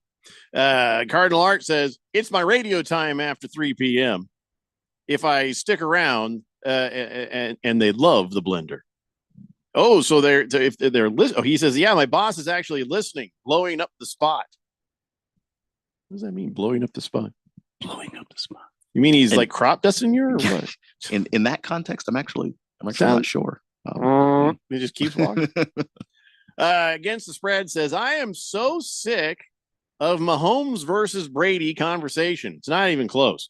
Mahomes is the superior quarterback by far. Brady was lucky as hell to win 3 of his Super Bowls, taking into account the Tuck rule, Pete Carroll's decision, and the Atlanta choke job. Brady was also immobile. He needed a clean pocket. Rule was changed just for him. He played in a terrible division for 15 years, played against terrible quarterbacks, except for Peyton, and Brady lost to Eli. Eli mouth-breathing freaking Manning twice in the Super Bowl. Yeah, you do need luck to win 6 Super Bowls. I don't care who you are. I wish that Andrew Luck could have stayed. That would be have 6 Super Bowls. That'd be. Why are you going to bring that up? Yeah. Why are you going to make me hurt? I didn't mean the guy, Andrew Luck. I meant the concept. He was on a video the other day. Of good probability. He showed up at the first time since he left, since he wandered off the field and says, I'm out. He was at this charity thing with Chuck Pagano throwing footballs at squares to try to, because Jim Irsay in a haze says, I'll give you $1.5 million. You hit all those faces. And they're like, boom, boom, boom, boom. And they did it in under a minute, and they made $1.5 million for charity. And I was just watching this, and I'm like, Oh, he don't have the same thing on that anymore, does he? But I still think about what could have been. But look at, he looks physically smaller. Like, just, he clearly hasn't been, well, he's not wearing a helmet in the weight room and all of that stuff. Mhm. Because Andrew Luck is I guess he's a tall person now, but he was a big dude. He's like as a quarterback.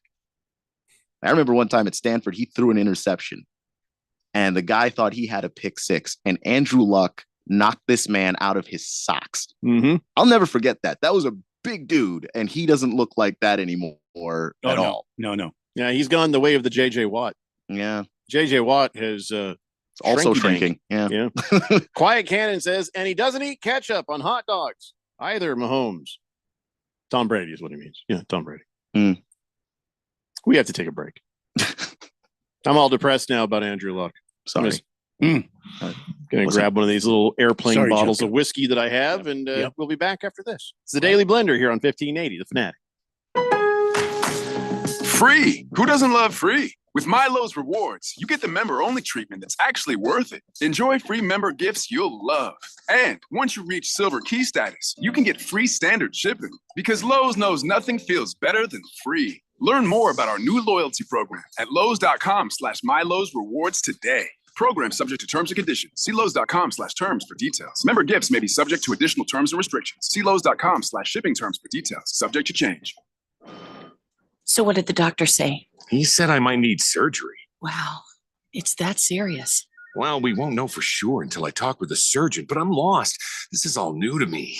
The decision to have surgery isn't easy, but neither is living with pain.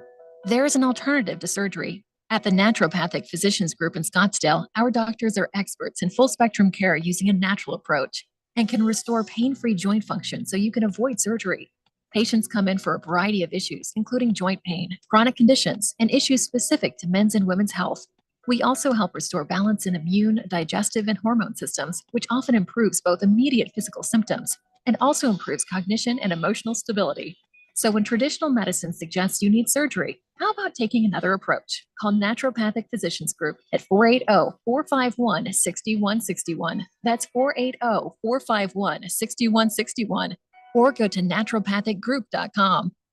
Hi, guys. Jeffrey O'Brien here. Have you ever gone to HarmonSolar.com? Well, you really need to, because everything you ever wanted to know about how solar power can save you big on your monthly electric bill is right there. It's online. Through your phone or through your computer, you can learn about tax credits, the equipment they use, look at how they do things for businesses as well as homeowners, see testimonials from happy customers, and I hear they got a pretty good podcast too. Check it out. Go to HarmonSolar.com. That's HarmonSolar.com. Need a boost in capital or a flexible line of credit for your growing business? Hi, I'm Dylan Cohen at JR Capital. I can help you get the money you need fast. The process is a breeze with a simple application and same-day approvals. No more waiting, no more hassle. Just a straightforward path to securing the funds you need faster and easier than asking your banker. So call me, Dylan Cohen, at 602-834-7353. That's 602-834-7353. Or visit moneyradio.com and click on Finance with Dylan. Volunteer now. Help vulnerable and oftentimes overlooked children in Arizona. The Foster Care Review Board is a panel that advises our juvenile courts on the best interests of children in out-of-home care. Volunteer now. You can change the life of a child for the better. Visit azcourts.gov/volunteer to learn about the Foster Care Review Board. That's azcourts.gov/volunteer. This message is sponsored by the Arizona Supreme Court. 1580 and 99.3 The Fanatic, Arizona's new home for sports.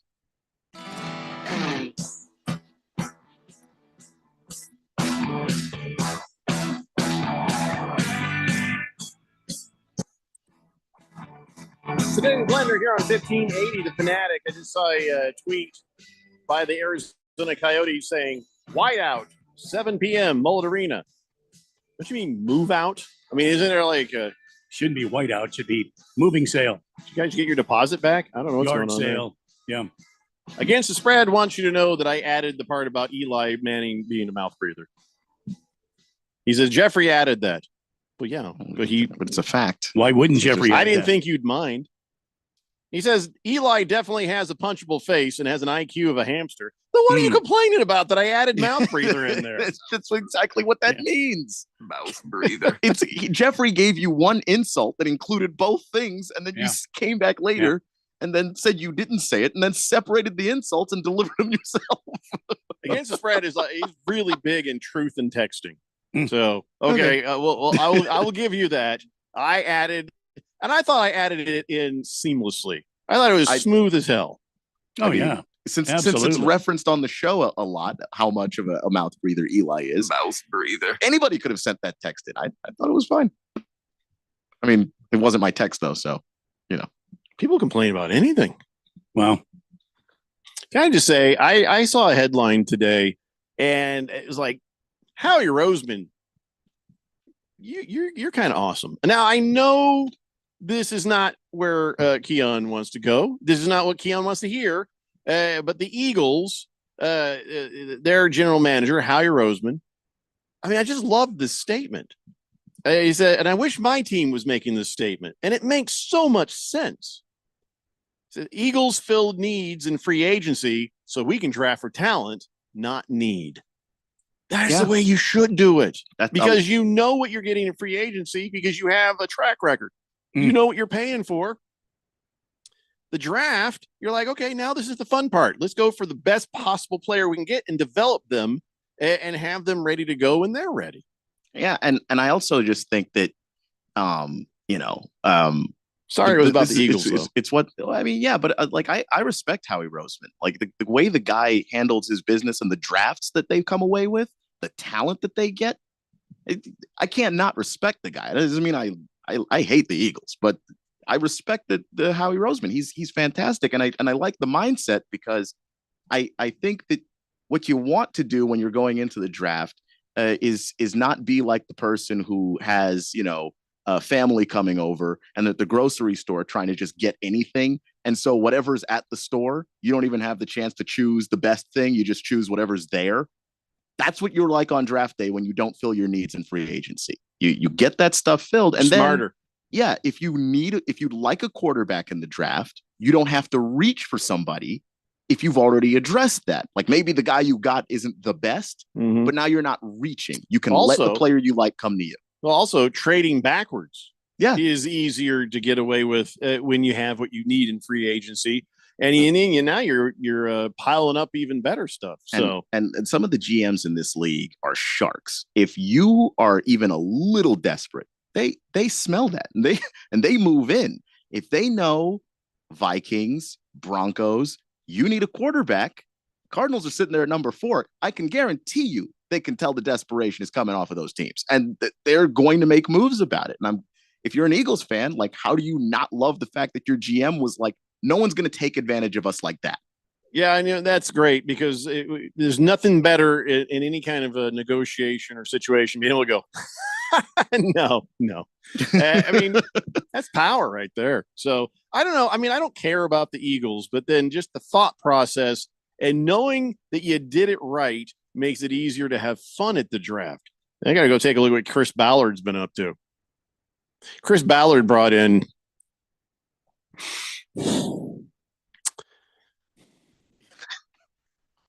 can't even say his name. Joe Flacco. He's a backup. Did you throw up a little bit? Who showed that in a small stretch of games he could play well. Well, that's what you want a backup to be. But you know what? It ain't going to happen again. This year, if you put him out there and Anthony Richardson plays like he did last year, we will. Well, yeah, but then you know what your answer is on Anthony Richardson. That like, why didn't they just keep Gardner Damn Minshew? I just don't understand. Because he played well enough that he wanted more money, and Joe Flacco's a little cheaper on account of he played less of the season. Give him another $5 in a book of S&H green stamps. God dang it, we needed to. You got a salary cap to worry about, man. You got to get every advantage you can. If you're not overpaying for a backup quarterback, that's money you can put somewhere else. Against the spread says it's good to see the Coyotes keeping up with the white out tradition. That's why they should carry on the tradition in Utah. You call themselves the Fighting Jesus Jammies. It's a fighting Jesus jammy night. Get the Come feeling on that out. that a whiteout in Utah is not something they need to promote. No, it's gonna be all That's white. Just Anyways, the hockey yeah. game. Yeah. Mhm. Nothing but wall-to-wall whiteys. I'm not gonna lie to you. I went to a Predators game one time in Nashville, Yeah. and fun. First off, that arena was jumping, but also looked around and went, "It's not a whole lot of melanin going on here." They're like, so this is what Custer felt like. There's Holy crap. There's two people of color in that building, and it was me and PK Subban, and he was down on the ice playing the game. So Utah's probably going to be whiter. Very pale. How about the Salt Lake Pale Riders? Like the movie. I don't know. Listen, it's time, ladies and gentlemen, for On This Date. Now, yesterday I did today's, so today I'm going to do yesterday's. Okay, are we all good All with right. that? Okay. I think that's what I'm doing. All It's right. time for On This Date in Big George's sports history. Back in the year 1946, as a result of the newly painted grandstand seats not yet being dry, about 5,000 fans attending Boston's home opener against the Brooklyn Dodgers left Braves Field with a bunch of green paint covering much of their clothing and booties. Team took out newspaper ads to apologize to the affected patrons, agreeing to reimburse any expense caused by the mishap. Yeah, that cost the team $6,000. Of course, now they generated about 13,000 claims, but it was only 5,000 fans who were sitting in those seats.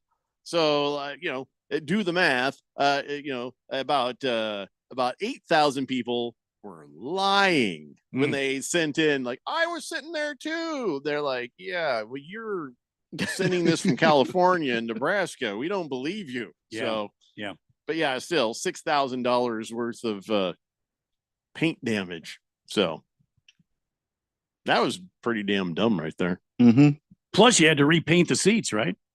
I can't imagine that it looked good to have at least a coat of that paint taken off by somebody's because back in the 40s they wore a lot of wool. Oh, so yeah, that yeah. just will take it right off. Yeah. Yeah. Takes it right off. Anyway, hey, by the way, do you like Applebee's?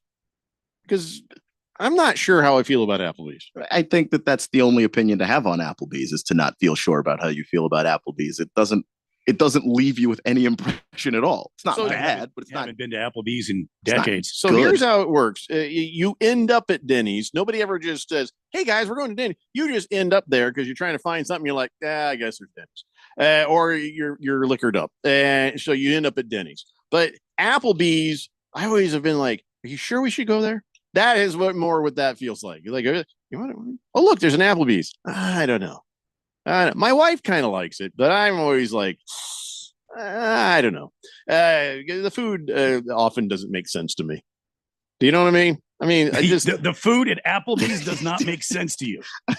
So In what way? hamburgers, steaks, Fries, it's just fries. the way they do stuff. It just, I mean, every time I eat there, I'm like, I'm confused by, Okay. they don't do everything normal. I don't know how to explain it, but Hmm. well, listen, Applebee's has now been named the official grill and bar of the National Football League. Hey, how about that? Okay. That sure is something. Okay.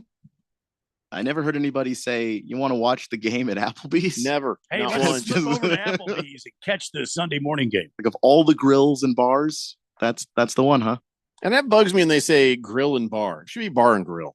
Yes, I Yeah. agree. Put what's true. important first. Yes. It just sounds weird. Grill and bar. Bar and grill sounds Should be normal. bar and grill, not grill and bar. It What bothers snowflake me. came up with grill and bar? Yeah, they're like, we want to be family friendly and say grill first. So they go, oh, here's a place where we can get food and the bars. So dad gets liquored up, and I don't know what the hell they're doing. Why do that? Yeah, I Maybe think the NFL requested that. I think the only thing I've ever had there that was really good was just mozzarella sticks. Well, yeah, it's hard. Well, I don't want to say it's hard to mess those up, but if you're a decent sized food chain of a restaurant, then you can You can do mozzarella sticks, all right. I feel like the mozzarella sticks just are supplied that way by the vendor. You know what I'm saying? I don't think it's Applebee's doing anything Yeah, special. that's the thing. It's I think a lot of their food is like that too.